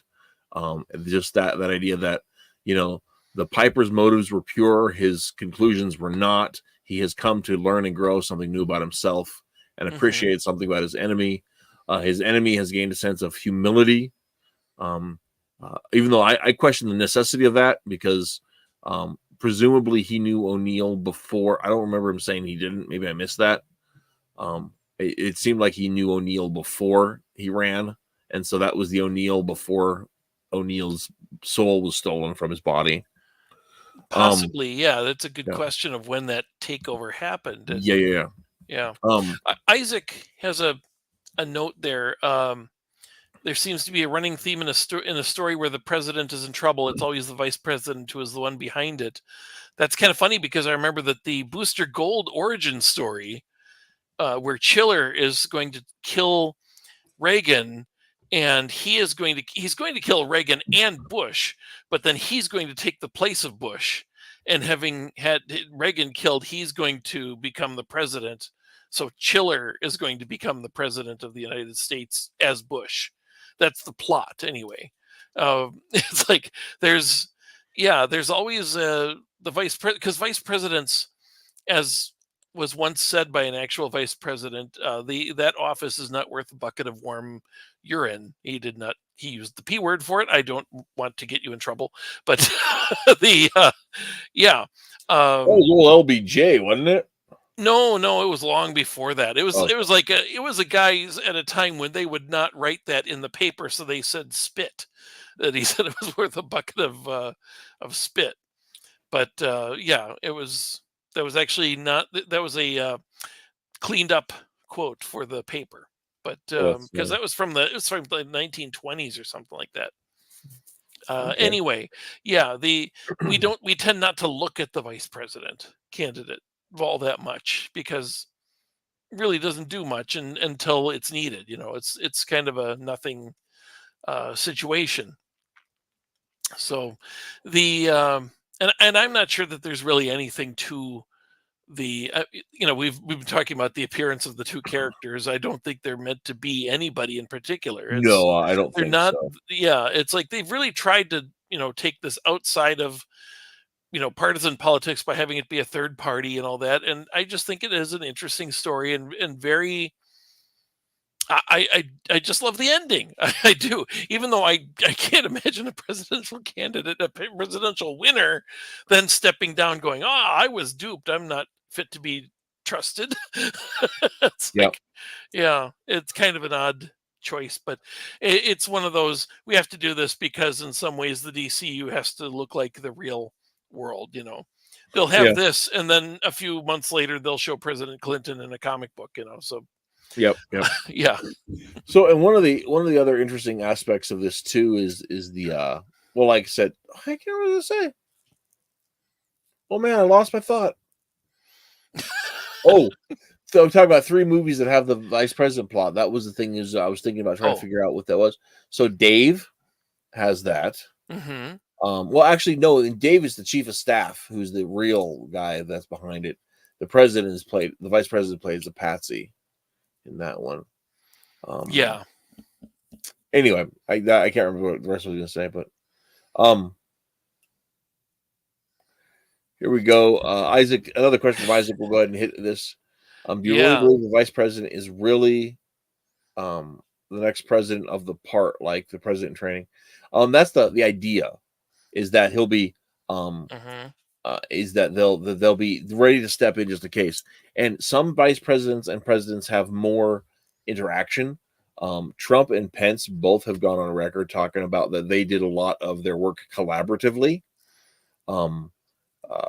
It'd be in that they'd done a lot of the policy work and everything together. So even though they ended up disagreeing about the way the election goes, and that was a irrevocable barrier between them or whatever, at least so far. Who knows what'll happen down the road, but that's something that they did a lot of work together. Whereas opposed to with Barack Obama and Joe Biden, Joe Biden was a puppet for Obama, always was. And I don't know that he was even a puppet. He wanted nothing to do with him. Well, he sent him out to mouth the words and say the policy things and kiss the babies and everything else. Yeah. And if the Hunter Biden laptop can be trusted, which it can, because they use that as evidence against him in court, so you can trust it. Then Joe was perfectly fine being a mouthpiece with no real power, because he was able to make loads of money for the family just being the vice president. And that included putting corrupt pressure on the Ukrainians, which he openly admitted in interviews later on. And Trump was impeached just because he suggested that the Ukrainians might want to investigate the open opinion. So it's weird to think about Parks and Recreation, how they had the running gag for years was that the main character, Leslie Knope, she just adores Joe Biden because of all the people in politics to get excited about. It is not Joe Biden. Nobody is like, oh my gosh, Joe Biden, and and they picked him because he's the most. Nobody is like that about Joe Biden. It's just an example of how much of a political you know she's just way too into politics, that she's finds him fascinating. And then he agreed to appear a couple times on the show, which is amazing because it's like he's making fun of the fact she's like, he is precious cargo, you watch over him, to the Secret Service. And I actually read that as subtle programming by Hollywood, that he was to prime the American public to expect a Joe Biden presidency in 2016. The last time he appears is, you remember the show had jumped forward 3 years, so it's actually set in 2017. And then they're showing in the last episode, they showed future episodes, like future things. And it's not clear where the Bidens are when they have this party. Is it the White House or is it their house? We don't know, because they wanted to, they didn't want to be wrong either way. So they're very vague about that. I thought it was weird that it actually did happen. But anyway, that was several years before we find out he's actually going to run in 2020, But as in bringing up that question about, is it actually training, is it actually a way to practice for being president? We look at, Biden picked Kamala because he had already promised that it would be a minority woman of color, which really limits your list. And then he had to pick somebody who he really did not like her. She was very rude to him about his past bigoted statements during their campaign in 2020. She said a lot of things about him, but then who else is he going to choose? There's really not too many. Condi Rice. I would have paid CCH Pounder to do her Amanda Waller impression for 4 years, and that would be a better candidate than Kamala Harris as vice president. And but the the weird thing is, this is what a vice president is for. The president is clearly incapacitated. We saw that. Everybody in the world saw that and said, who has been running this place? Because it's clearly not Biden. This is when a vice president should be enacting the 25th Amendment and stepping in. But if she did that, then she would already be the first woman president. Well, There'd be no the thing taking is, that back. And then what's the point of voting for her? Because if the whole point is to have a first woman president, she already is that. It would take away, at least for some people, the main reason to vote for her is to finally have one. We already would have one. and the thing is, the thing I want to take time to point out here, and this is maybe a little irony, is we already have had a woman president. That's already happened. People want to just pretend like it hasn't happened, but like the last 6 months or whatever it was of Woodrow Wilson's candidacy was run by Ethel Wilson, I believe was his second wife, because he was absolutely brain dead. He was just a vegetable after that stroke. Yeah. And everybody freaking knows it. He had a stroke on the campaign trail for the last part of his term or whatever. And he just however long it was. He was coming back. It wasn't actually campaigning. I don't think he was campaigning for World War I and fundraising to get the people go out and buy war bonds and that kind of thing. And he had a stroke or whatever it was.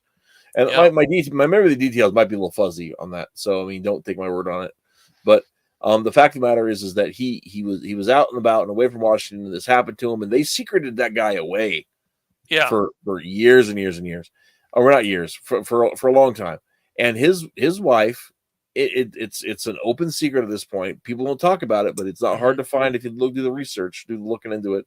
His wife ran the White House for it. It wasn't the VP. It was Mrs. Wilson. She was the president of the United States.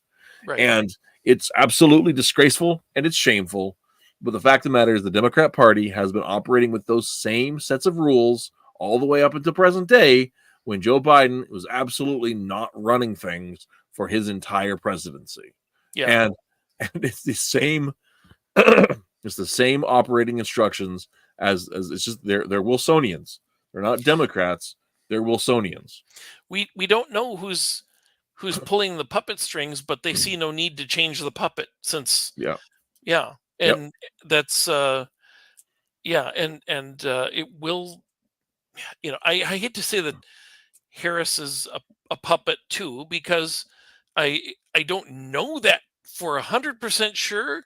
I mean, she may be an absolutely terrible campaigner who might actually be an okay president. I have to leave that open as a possibility, because I can't say that the way I know that somebody who is actually he's got dementia is unfit to be a president, and they knew he had dementia going into 2020, which is why I always thought maybe they were planning to say, oh, he's going to have to step down and then push Kamala in. Well, the problem say, hey, was look, first that woman she was president, I think that was the plan, but because she was constantly so poorly received at every turn. Yeah. And she spent the entire time, drinking box wine and playing Bejeweled. So allegedly, I think I think it was the plan, and until they saw that just wasn't going to work. Mm-hmm. Yeah, they like I say, you don't, in the same way that you don't have to pick a politician to be a president. It can be somebody. It can be a general, or it can be a businessman. Call up. What's her name? The gal who got her groove back, and say, you seem pretty competent, black woman. What's that? Stella from the movie? Yeah, who played Stella got her groove back? Oh, I can't remember. The actress. She's been in Black Panther and stuff like that. And okay. Yeah. I'm blanking on her name, but like I said, CCH Pounder would be just a fine person if you just said, "Can you pretend to be a president for 4 years?" I mean, Well, we have scripts ready for you. That's the same thing we would do for an actual politician. you know, it's if you're pretty good at ad libbing, and goodness, CCH Pounder could ad lib better than Kamala can. She's, oh man, the thing goes down, and she's like, yeah, "Yes, yes, yeah. 28 That days, 28 that days, was 28 completely days, turn it embarrassing. back on." I'm still embarrassed about that. Yeah. So on with Isaac's other question here, and Yes. we'll kind of come wrap around here. Um, Actually, Isaac's got two fire questions on the subject. What Okay. about bringing back the practice of the vice president? Was from the other party in the early days. Oh. The runner up. The problem is that when that happened, the last time that happened, it was Adams and Jefferson, and their presidential election was so dirty, like dirty, dirty, dirty. Like both of them were finding the worst rumors they could find. Oh God. Yeah. And okay, so like I the think it's whole a terrible idea having the well, and what it president was vice is president. it got so nasty, Yeah. and like and they were like they John Adams was kind of a Puritan. He came from Puritan stock. He was a very serious, dour person. He Hmm. had given up a lot of his life to the service. He to the diplomatic service. They both had. They'd been through 20 years of just rigorous stuff. But they very violently disagreed about a few issues, and their campaigns became so ugly.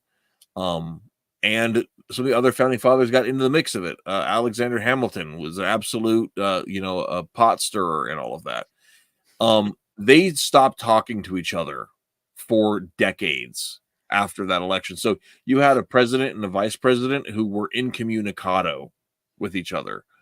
It was who were actively finding ways of of hampering each other's work. Was Jefferson the vice president for Adams? Mm-hmm. Okay. I'm just making that clear. I don't actually know that. Yeah, So, yeah. okay. Jefferson was vice president Adams. Okay. And then and then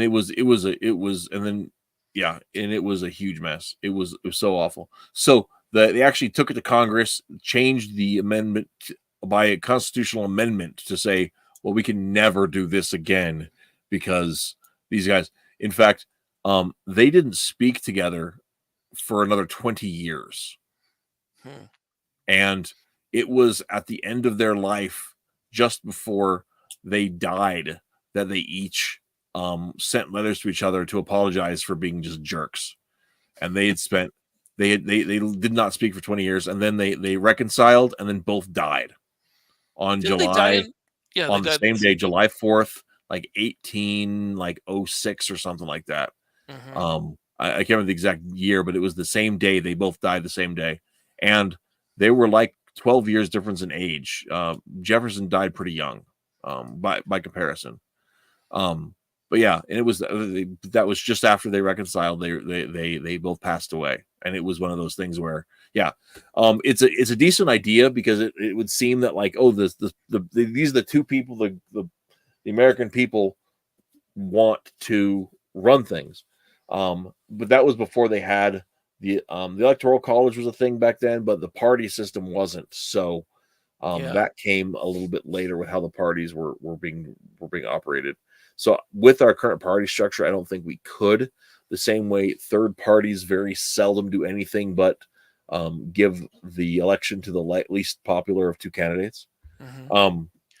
But It it was a it big is mess. generally kind of a training spot nowadays. Whereas, I mean, we and that may be changed because, of course, George W. Bush picked Cheney not as a trainee, but more like to give himself some gravitas, as they like to throw around the word back then, because it was like he's a relatively young politician, so just in case we've got this wise old owl who can be with him, and That but worked up out really until well. then, most people, but most people look at it's like how George W. Bush or George H.W. Bush was chosen as vice president for Reagan because he had been one of the contenders for the office. And it was like, one was the hardcore conservative and one was I kind of like some stuff from it. And it's like, okay, so, they both appeal to different people and they will both be part of this administration.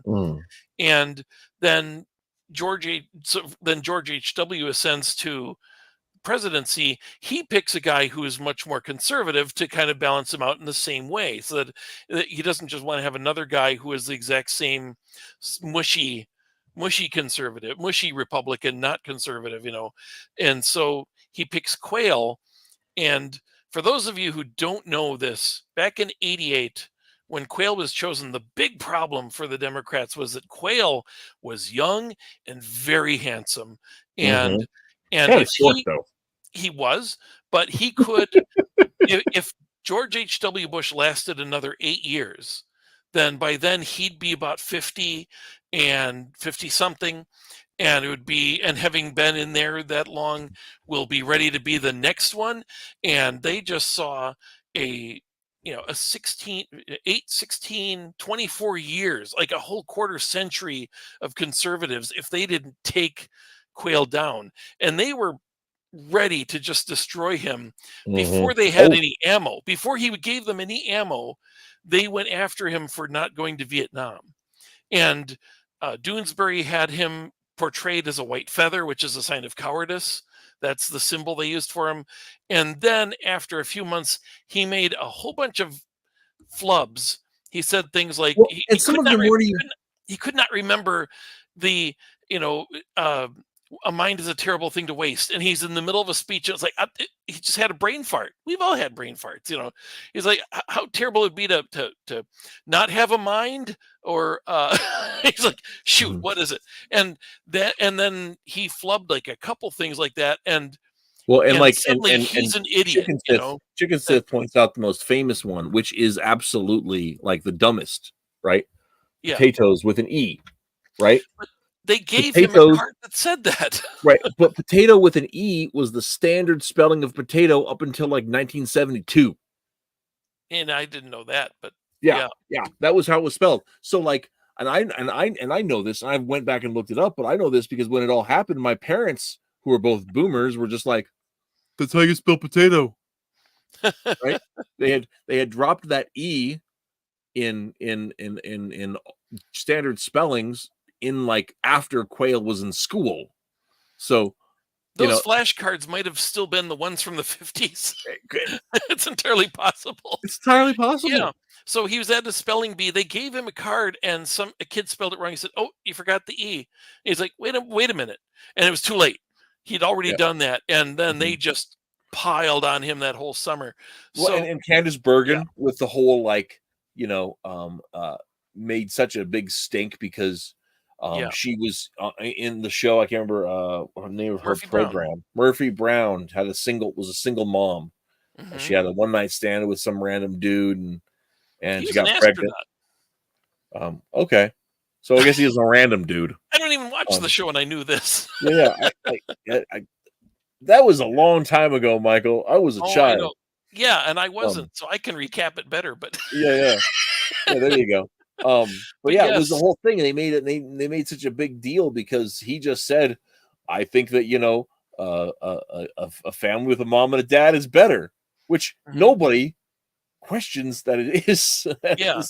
He was giving a speech. I could see this is why I should recap it because I remember this. There you go. He was giving a speech, and he actually said we should not have characters that people idolize, like Murphy Brown choosing to be a single mother as though a father is superfluous, because we know that it is not, something like that.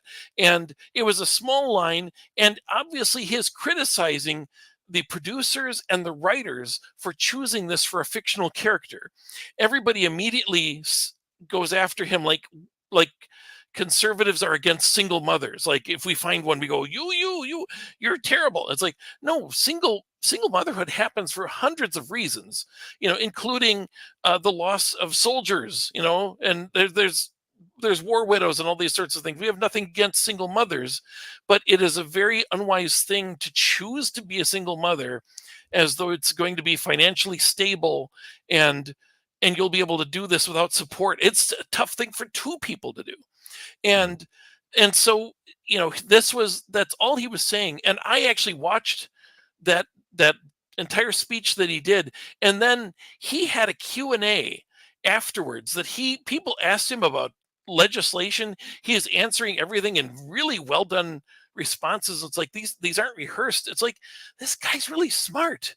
And oh my gosh, the whole summer it was just nothing but he doesn't know how to spell potato and he hates single mothers. And then Murphy Brown starts her fall episode with a thing where she drops a bin full of potatoes on the White House lawn and drives away, a dump truck of potatoes.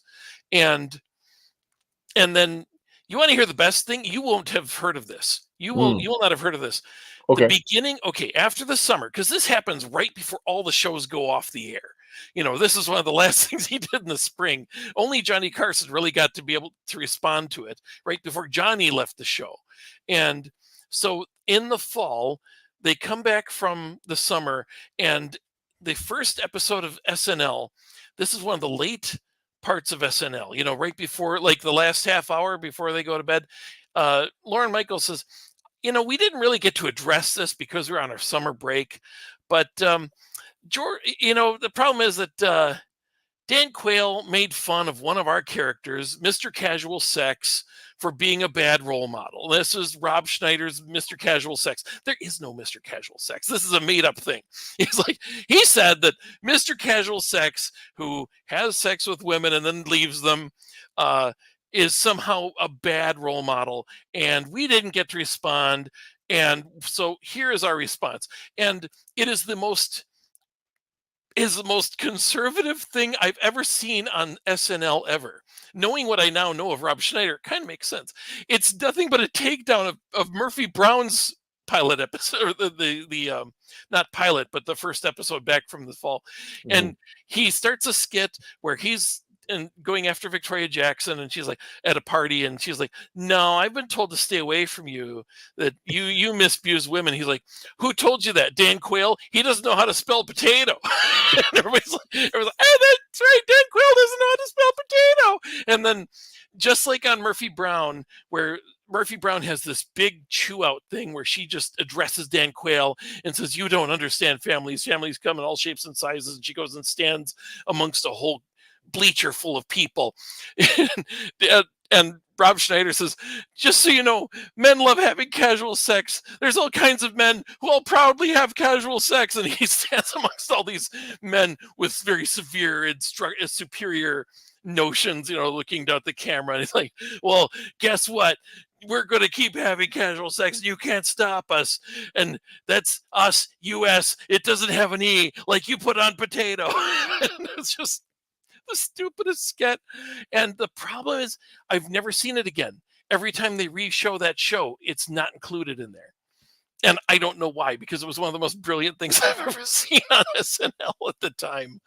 But I miss it. It was one of the, I think that was him actually like responding, because he made himself the star of the episode, and all the people who write those episodes tend to make themselves they're portraying their character. And so I think that was Rob Schneider kind of speaking about and making fun of Murphy Brown. So anyway, way off topic, but you have no memories of that time. No, I was let's see, how old that was. 90. I was 22 when that happened. 92. So yeah, that was 92. I was 22 years old, so I was 12. I think. How old? 12. 12? Yeah, I think that's right. So something like that. Versus what do you think about so dude, as far as the vice president, I think that there are I think it depends. I think it depends on the exact case situation you got there. So this is the fault of Twitless. Right. I'm sorry. When it comes to still going to this also the fault of Twitless. 16. Chicken Sith was 16 in 92. I think when it comes to vice presidents, I think if you look at Trump and Pence, they were very, very different. They had similar beliefs, but not identical. And I think they were a good team for putting together a winning group of a relatively winning group of policies. The problems they really struggled with is I don't think either of them really understood how deep the rot in DC goes. And so you had 4 years of Trump having to fight off fake charges. The whole Russia thing was just fake. The whole Ukraine thing was fake. All the impeachments were fake. All the Steele dossier was fake. All that kind of stuff was made up. And so when the things you have in there that detracted from the benefit that you had in the presidency, with the president and vice president being a complementary team of people with slightly different opinions on things and methods of handling other people, right? Yeah. But like you look right now, Vance and Trump, and of course, who knows if they're going to make it in, right? But they have a lot more similarities in the way they handle things, their outlook on stuff, their view of what that means of the forgotten man politics, forgotten man populism. They're a lot more alike than they are different in those things. And I think one of the big differences is Vance is very well spoken, and man, that guy is nimble on his feet like you would not believe. Yeah. He's like to rhetoric what Mike Tyson was to boxing. I have to, if I may say, back in 2016, I was not. I've been a Republican, but I was like, what a. It was just a plethora of riches for the Republicans. There were 17 candidates, 15 of whom, it's like throw a dart at one of them. I would be fine with pretty much any of them. Yeah. I mean, there were a couple, minor ones, but it's like if that's who the party chose, I'd be fine. It's like, and I only had reservations about 2 of them, and one of them was Trump, and I did not think that Trump was a Republican because he had criticized Romney for even saying anything against illegal immigration. He says, "You're just killing us with Hispanics. We should not be doing illegal immigration." That's what he said during Romney's run. And now he's, coming down saying we need to build the wall. And it's like, is this just all him playing to the people who will carry him there, and he doesn't really care about it? I didn't know, because he had earlier been a Democrat, and it's like I didn't know if he's just saying what he needs to do to get elected. And he ended up being one of the most, I don't know that he's a big conservative, but he is the most effective Republican in ages in terms of getting Republican things done. Well, I was amazed by that, even with all the, like you say, they wouldn't even play along with him as being, oh, he's the Republican who is running the government. It's like, he shouldn't even be here. He won illegally. We will stand opposed to him. We're going to rip up his speech behind him. And you go shout at anybody from that administration if you see them at a table, and you get mad at them because they shouldn't even be here. And all the women's magazines, we have a supermodel as the first lady. No magazines would put her on the cover the way they do for, it's like Michelle Obama is a huge fashion figure. I was like, not really. It's like, and here's somebody who is a fashion model. And they wouldn't put her on the cover of any women's magazines. It was just verboten. We will not do anything to work with this administration until they're out, because it's illegitimate. The Russians bought $50 worth of ads and clearly, blew the election. And it's like, yeah. Well, and I was actually there too. I really felt like Trump was a Manchurian candidate. Yeah. I thought making a deal with Trump was the same as Vortigern making a deal with the Saxons. If you know your Arthurian legend, right? Oh, I don't. But okay. Vortigern was the king before the time when there was no king, before Arthur. And Vortigern was in the legend is that he was dealing with warring factions of other kings, and so in order to keep his position as a king in Britain, he brought in Saxon mercenaries, and the Saxon mercenaries he brought their wives and their herds and their craftsmen, and they took up residence in Britain. And the legendary story is that was how the Saxons came, the Angles and the Saxons, the Utes came into Britain, was by invitation of Vortigern. And so then when Vortigern died, there was no king, and then Arthur was kept secret because of the whole deal. And then when he grew to manhood, he led the Britons to defeat the Saxons and to form an uneasy peace between them before his own death. And that's the story there. So I felt that was Donald Trump, that he was there to wreck the conservative movement, to take the wind of the Tea Party that had been built up through the time and had been squashed by the illegal actions and crooked actions of the Obama administration, and that here we have this New York leftist who is just wolf in sheep's clothing. And what actually convinced me otherwise was like what Chicken Sith did, watching his performance. And when he said, okay, we have all of these hundreds of positions that need filled, and if we have a Department of the Interior, they should not be in Washington, D.C. It doesn't make any sense for the Department of the Interior to be in Washington, D.C.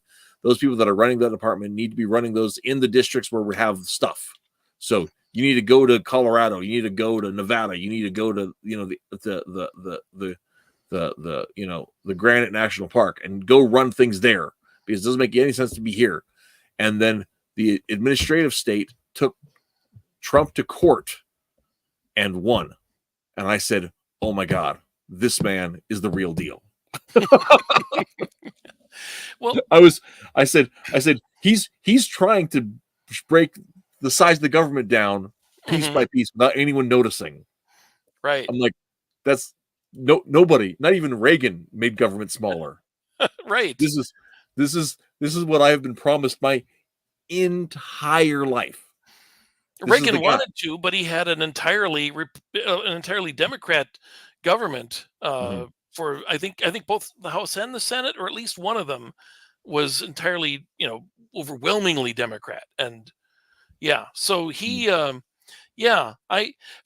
I was I was an election judge in 2016, and at my precinct, first of all, they told all the illegal immigrants that they could vote this year. That the Democrats were running around saying, go ahead and vote this year. You can vote this year.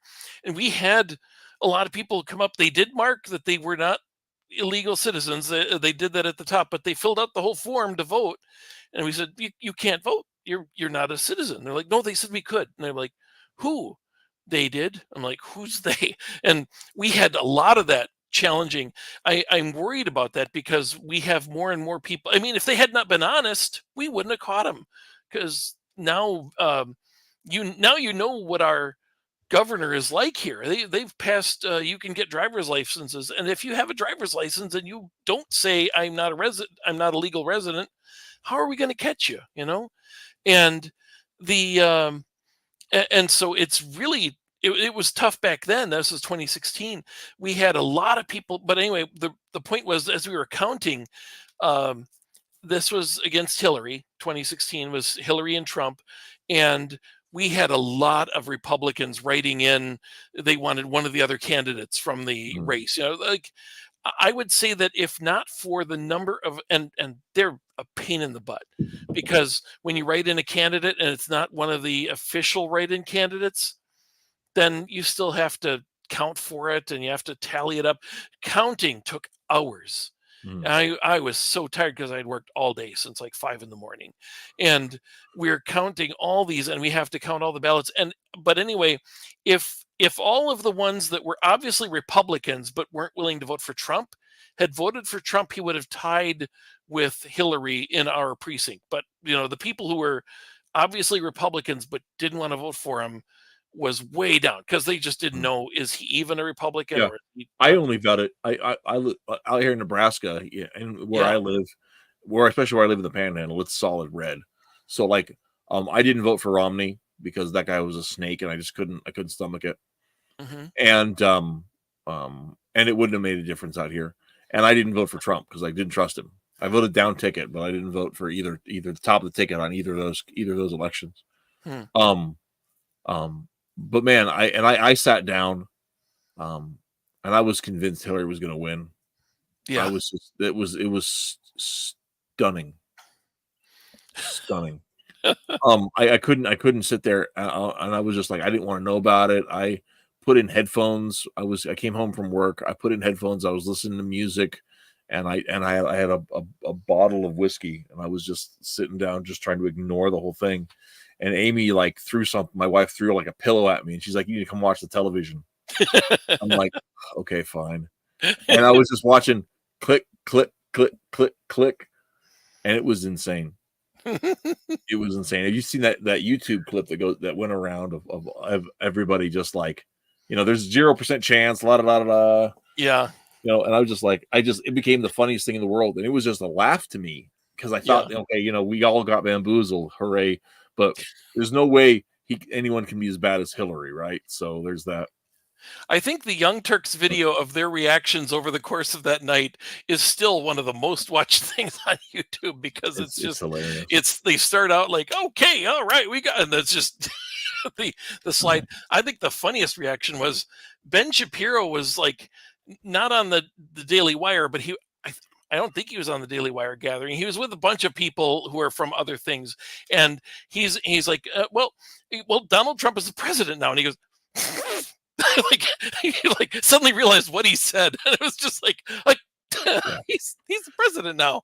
Yeah, I have to say, I think it was the reaction, and it was probably a year and a half, maybe even 2 years before every time I would say that, I would just be like, what the hell, like, world do I live in where Donald Trump is the president?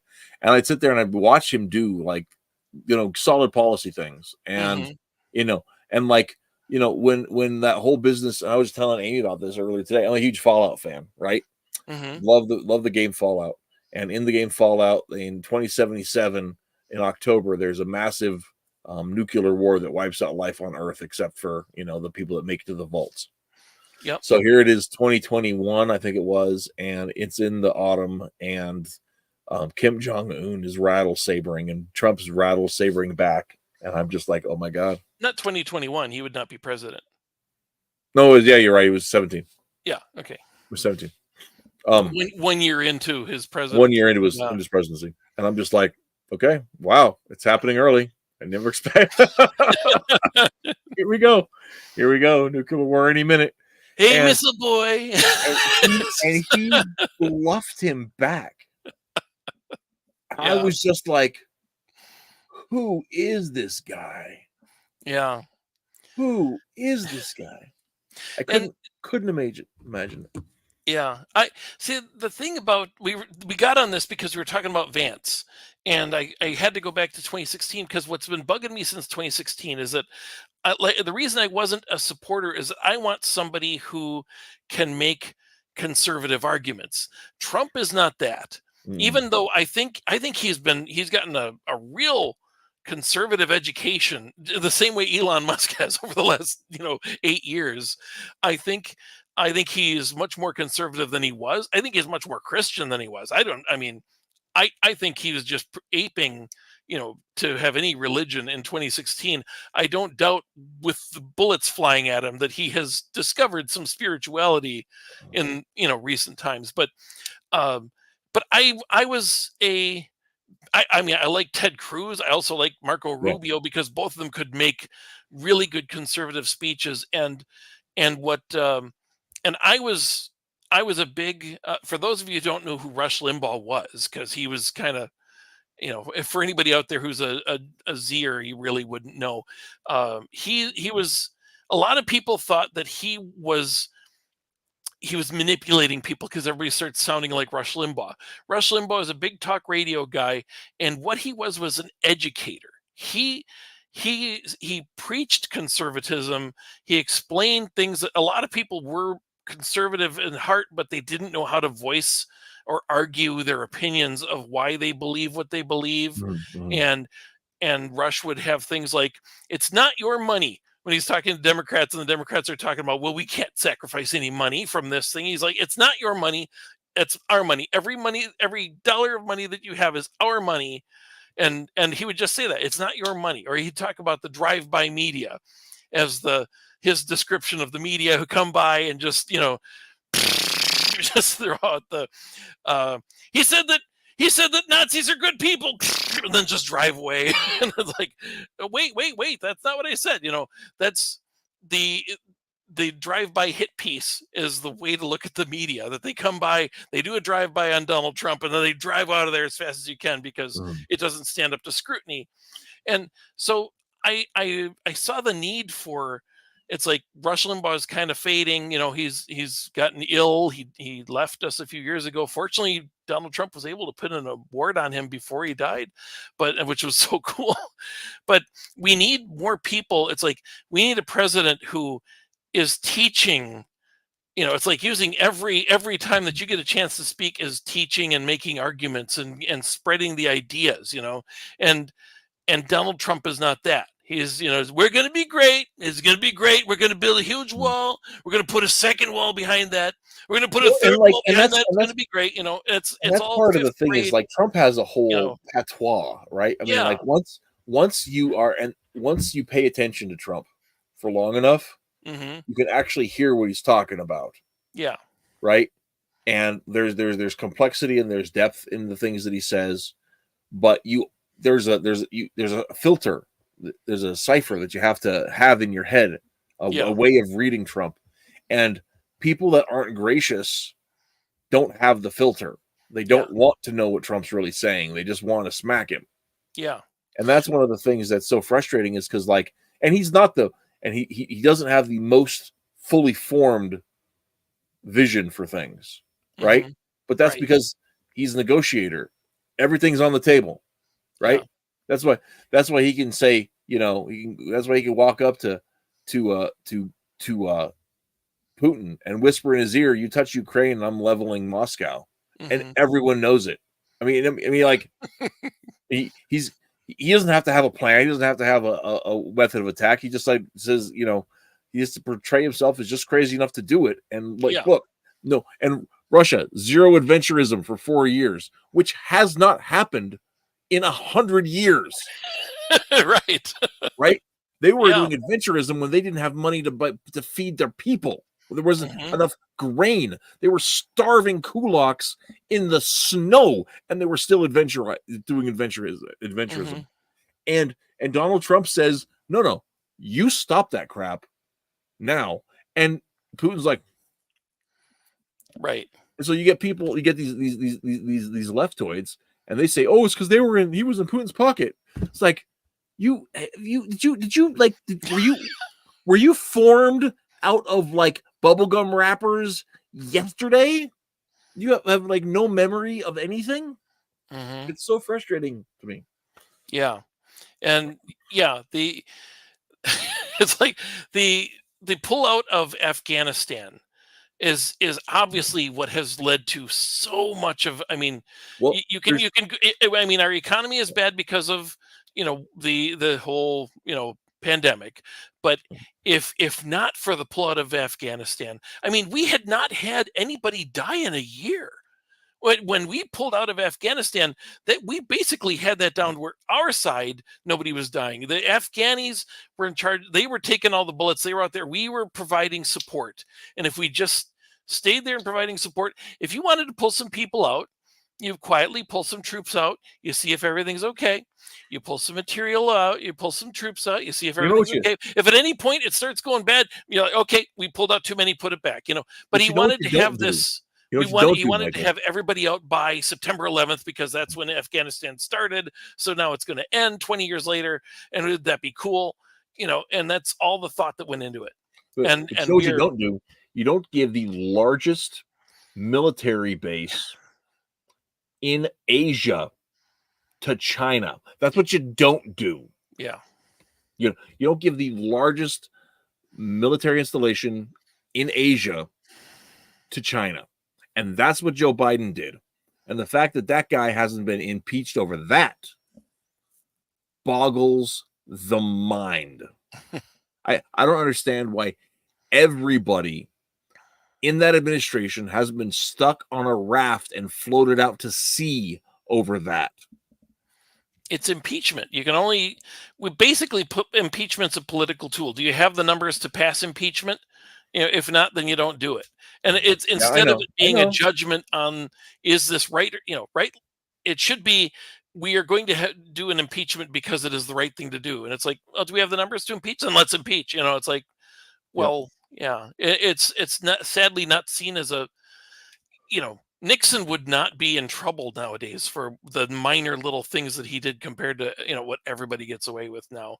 It's like he lost the presidency because I disagree. The president lied. Oh my gosh, I actually lied. I actually disagree on that, Hutch. I think that Nixon would be in just as much trouble because Nixon made LBJ look bad by actually ending his little pet war that he started. Right. Yeah. Oh, anyway, because once again, Democrats love war as long as they're in charge of it. They've never been the party of peace. I would actually say that Republicans have wars that they're winning, and then a Democrat takes office, or in the case of Nixon, he was followed by a Republican, but the Congress just said we're not going to hold up the agreement that you had where we support Vietnam. We're going to violate our own constitution and dishonor our treaty. That's what it was. And it's like the major, it's like we had things. One of the big boosters. The same thing we did in Afghanistan. We had it managed.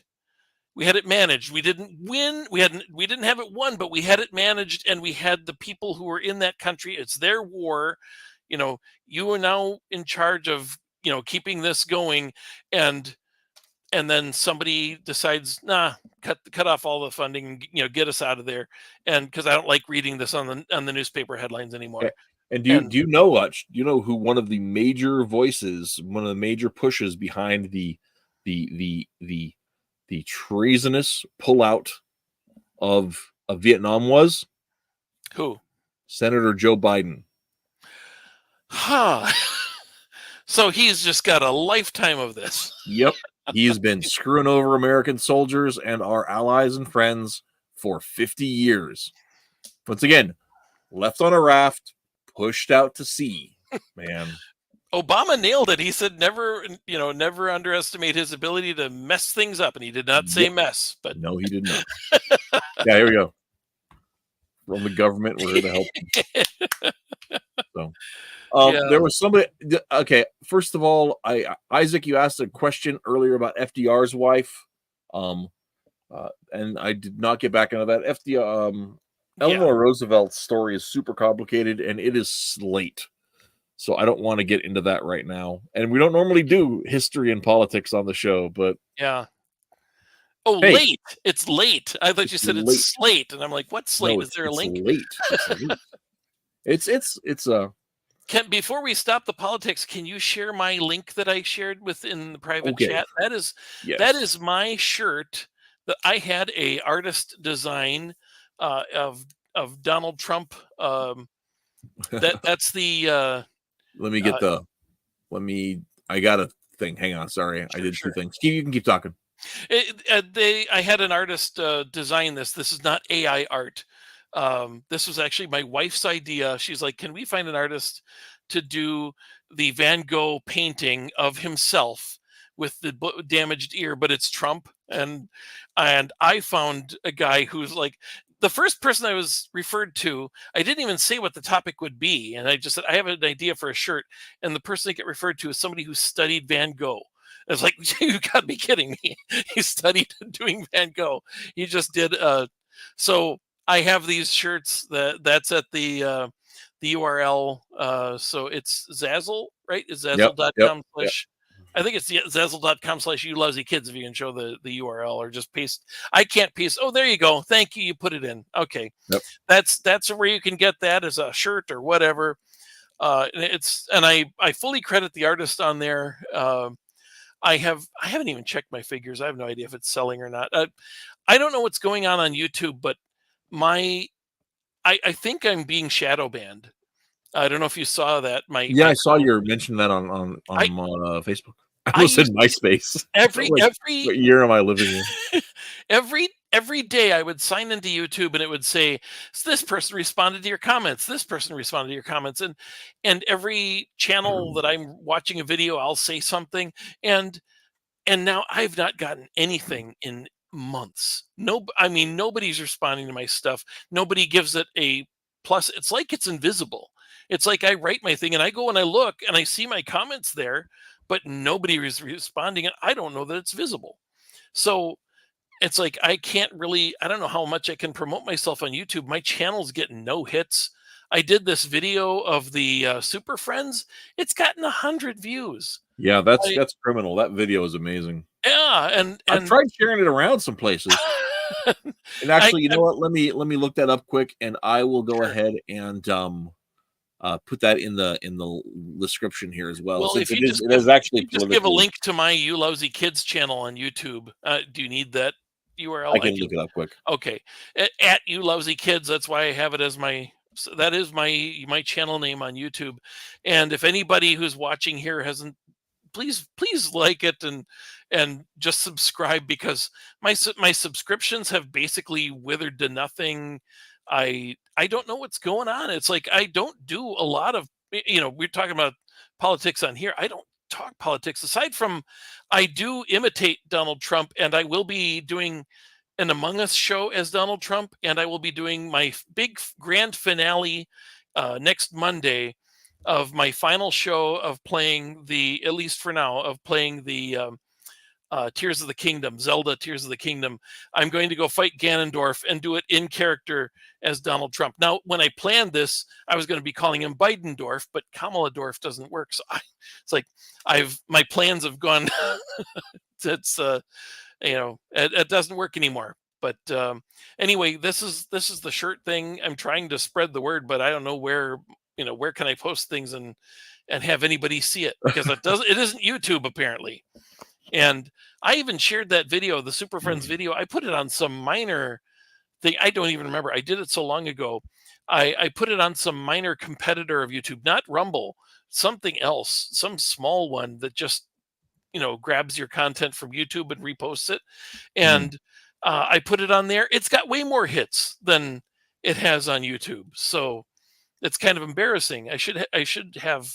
I mean, YouTube's the big one. And I put in, this is a Super Friends special where the Super Friends encounter basically Google AI in 1973.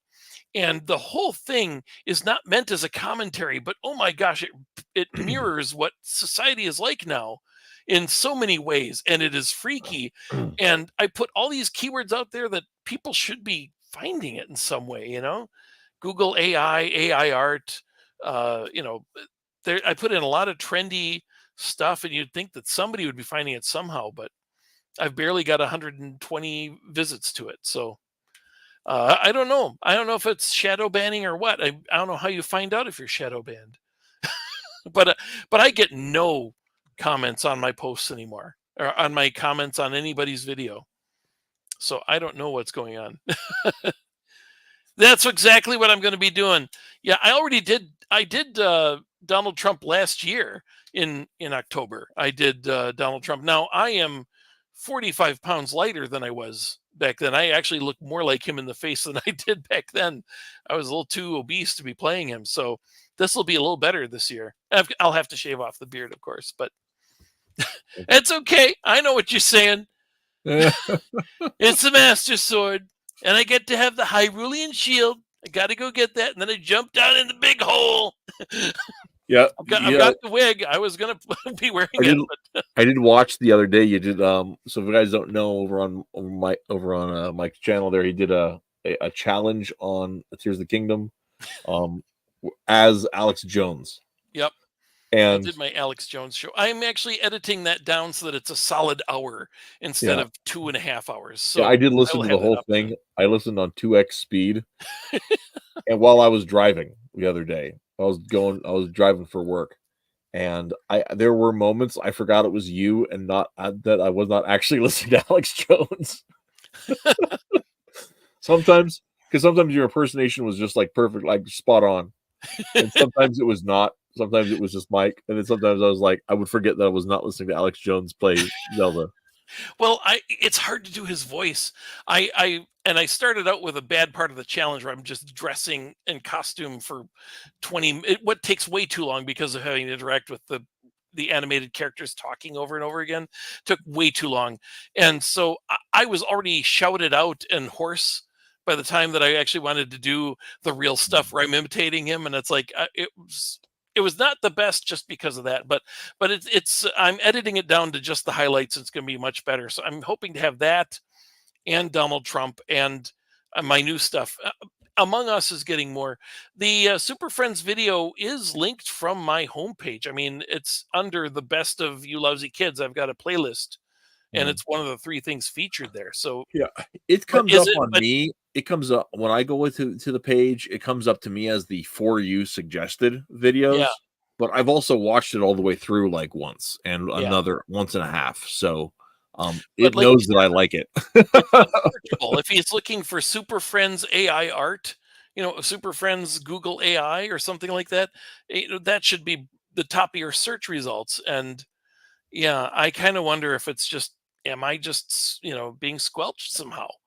It's possible if it's a case of Google knows who I am because they see everything I do. And even though I hardly have anything political on my channel, they know my politics. And maybe this is one of those collaborative things where they see my Facebook enough, they know who to go after. I don't know. It's hard to tell. Oh my gosh, I got a subscription. Popped up in the corner there. Cool. Yeah. Thank you. It was covered up by the thing because we're. Oh, I saw that box. I saw it. I saw it bouncing on the thing there, so I was like, "What the heck? What's on your screen there, Mike? I'm seeing a little green thing of me."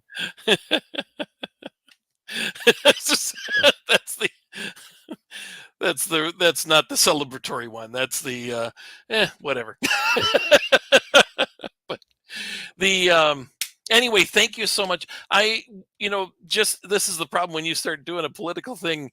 You can take 2 hours, and we only covered one book. So yeah, we didn't need to for do sure. more. I thought we'd only get an hour out of this stuff tonight, but that's okay. Yeah. The DC Universe Decisions miniseries was another one that I had as like an option for us to talk about, but we didn't even get to that. That's 4 issues. Oh yeah, oddly enough, it's also about assassinating political candidates and mind control. And we just talked about assassinating Reagan the other week when we did the 10 Nights of the Beast. And and also in Booster Gold. So there's a lot of political assassination. Very popular story trope is assassination. Yeah. Thank you to everybody. Thank you, Chicken Sith. Thank you to everybody who's supporting my channel Isaac and all made that it over there too. So yeah, and if you find the shirts or whatever, I've tried to put it on as many things as I could do that for. But share it around if you know anybody who would like that stuff. Thank you. I don't usually get to promote my stuff because I don't generally have stuff to promote, and I found out that Among Us is way more popular than any of the Zelda that I've ever played. Every Among Us show has gotten more traffic. So I'm going to be doing Donald Trump playing Among Us at some point, maybe this Friday, hopefully. We shall see how that goes. Right. Jim points out the 70s Captain America where Nixon killed himself. That's true. We could do a whole show just about the way the Bush administration was treated in comic books. Oh I mean, my gosh. That was where the Punisher actually like laid a bullet on Bush's desk, and Bush is like drunk because they didn't believe that he had recovered from being an alcoholic, and they're like, and Bush is drunk and he comes in and says, "I've got a bullet for you, and just wait, you watch you ever get out of line." It's like, oh my goodness, who's writing this book, But yeah. Oh, it's so frustrating too, especially like in current year when they've trotted out the corpse of Dick Cheney to try to boost the Kamala Street cred. Yeah. It's and once again, it's frustrating to me because the Democrats, they are not and never have really been an anti-war party. The very second Barack Obama was elected, the Team Pink or whatever it is, the anti-war protesters that Code Pink, Pink, that were there for 8 years disappeared entirely, never to be seen again. Didn't even, and it's just they're. When have they ever been charged with interfering with a government thing? I mean, they're stopping government processes all the time. Why aren't they in jail forever? You know, without even having been in trial yet. You know, it's that's what they do. They get up in the they stop. You know, they stop government things from happening, and they try to get in the way, and you know they chant until they're done. It's like, but one guy goes in, grabs a podium, and moves it, and he's in prison forever. So well, it's just that the thing is, like I said, it's so frustrating because it just reveals the truth that they're not anti-war, they're just not having power. And if you have these neocons that are behind the scenes are willing to work with it because it's all about that Wilsonian drive to consolidate power, that's the danger. Those guys are the enemy. So what do they think of having Cheney on their side now? I'd sure love to know what Code Pink thinks of that. Okay. Gotta call it. It's late. I got more stuff I gotta do. I got stuff I gotta do tonight. So everybody, it's been fun. It's been fun. Thanks for tuning in. Next week, number one Marmaduke fan, also known as Josh the Cartoonist, will be here talking about the first volume of his web and soon to be print comic, Jane Smith, Wannabe Gladiator. It is legit. Tune in. It's gonna be a really good convo, guys. And then in 2 weeks, we have the guaranteed return of Twitless, where we are going to be going over Wonder Woman, Tom King's Wonder Woman 4 through 6. We will suffer for the sake of our art, which is making fun of Tom King. And so, last week, there was no show. So if you missed us, that's because you're a better person than we are. So anyway, more Tom King. This will be the last Tom King for a while. I swear. Scout's honor. Bye. Catch you guys later. Bye.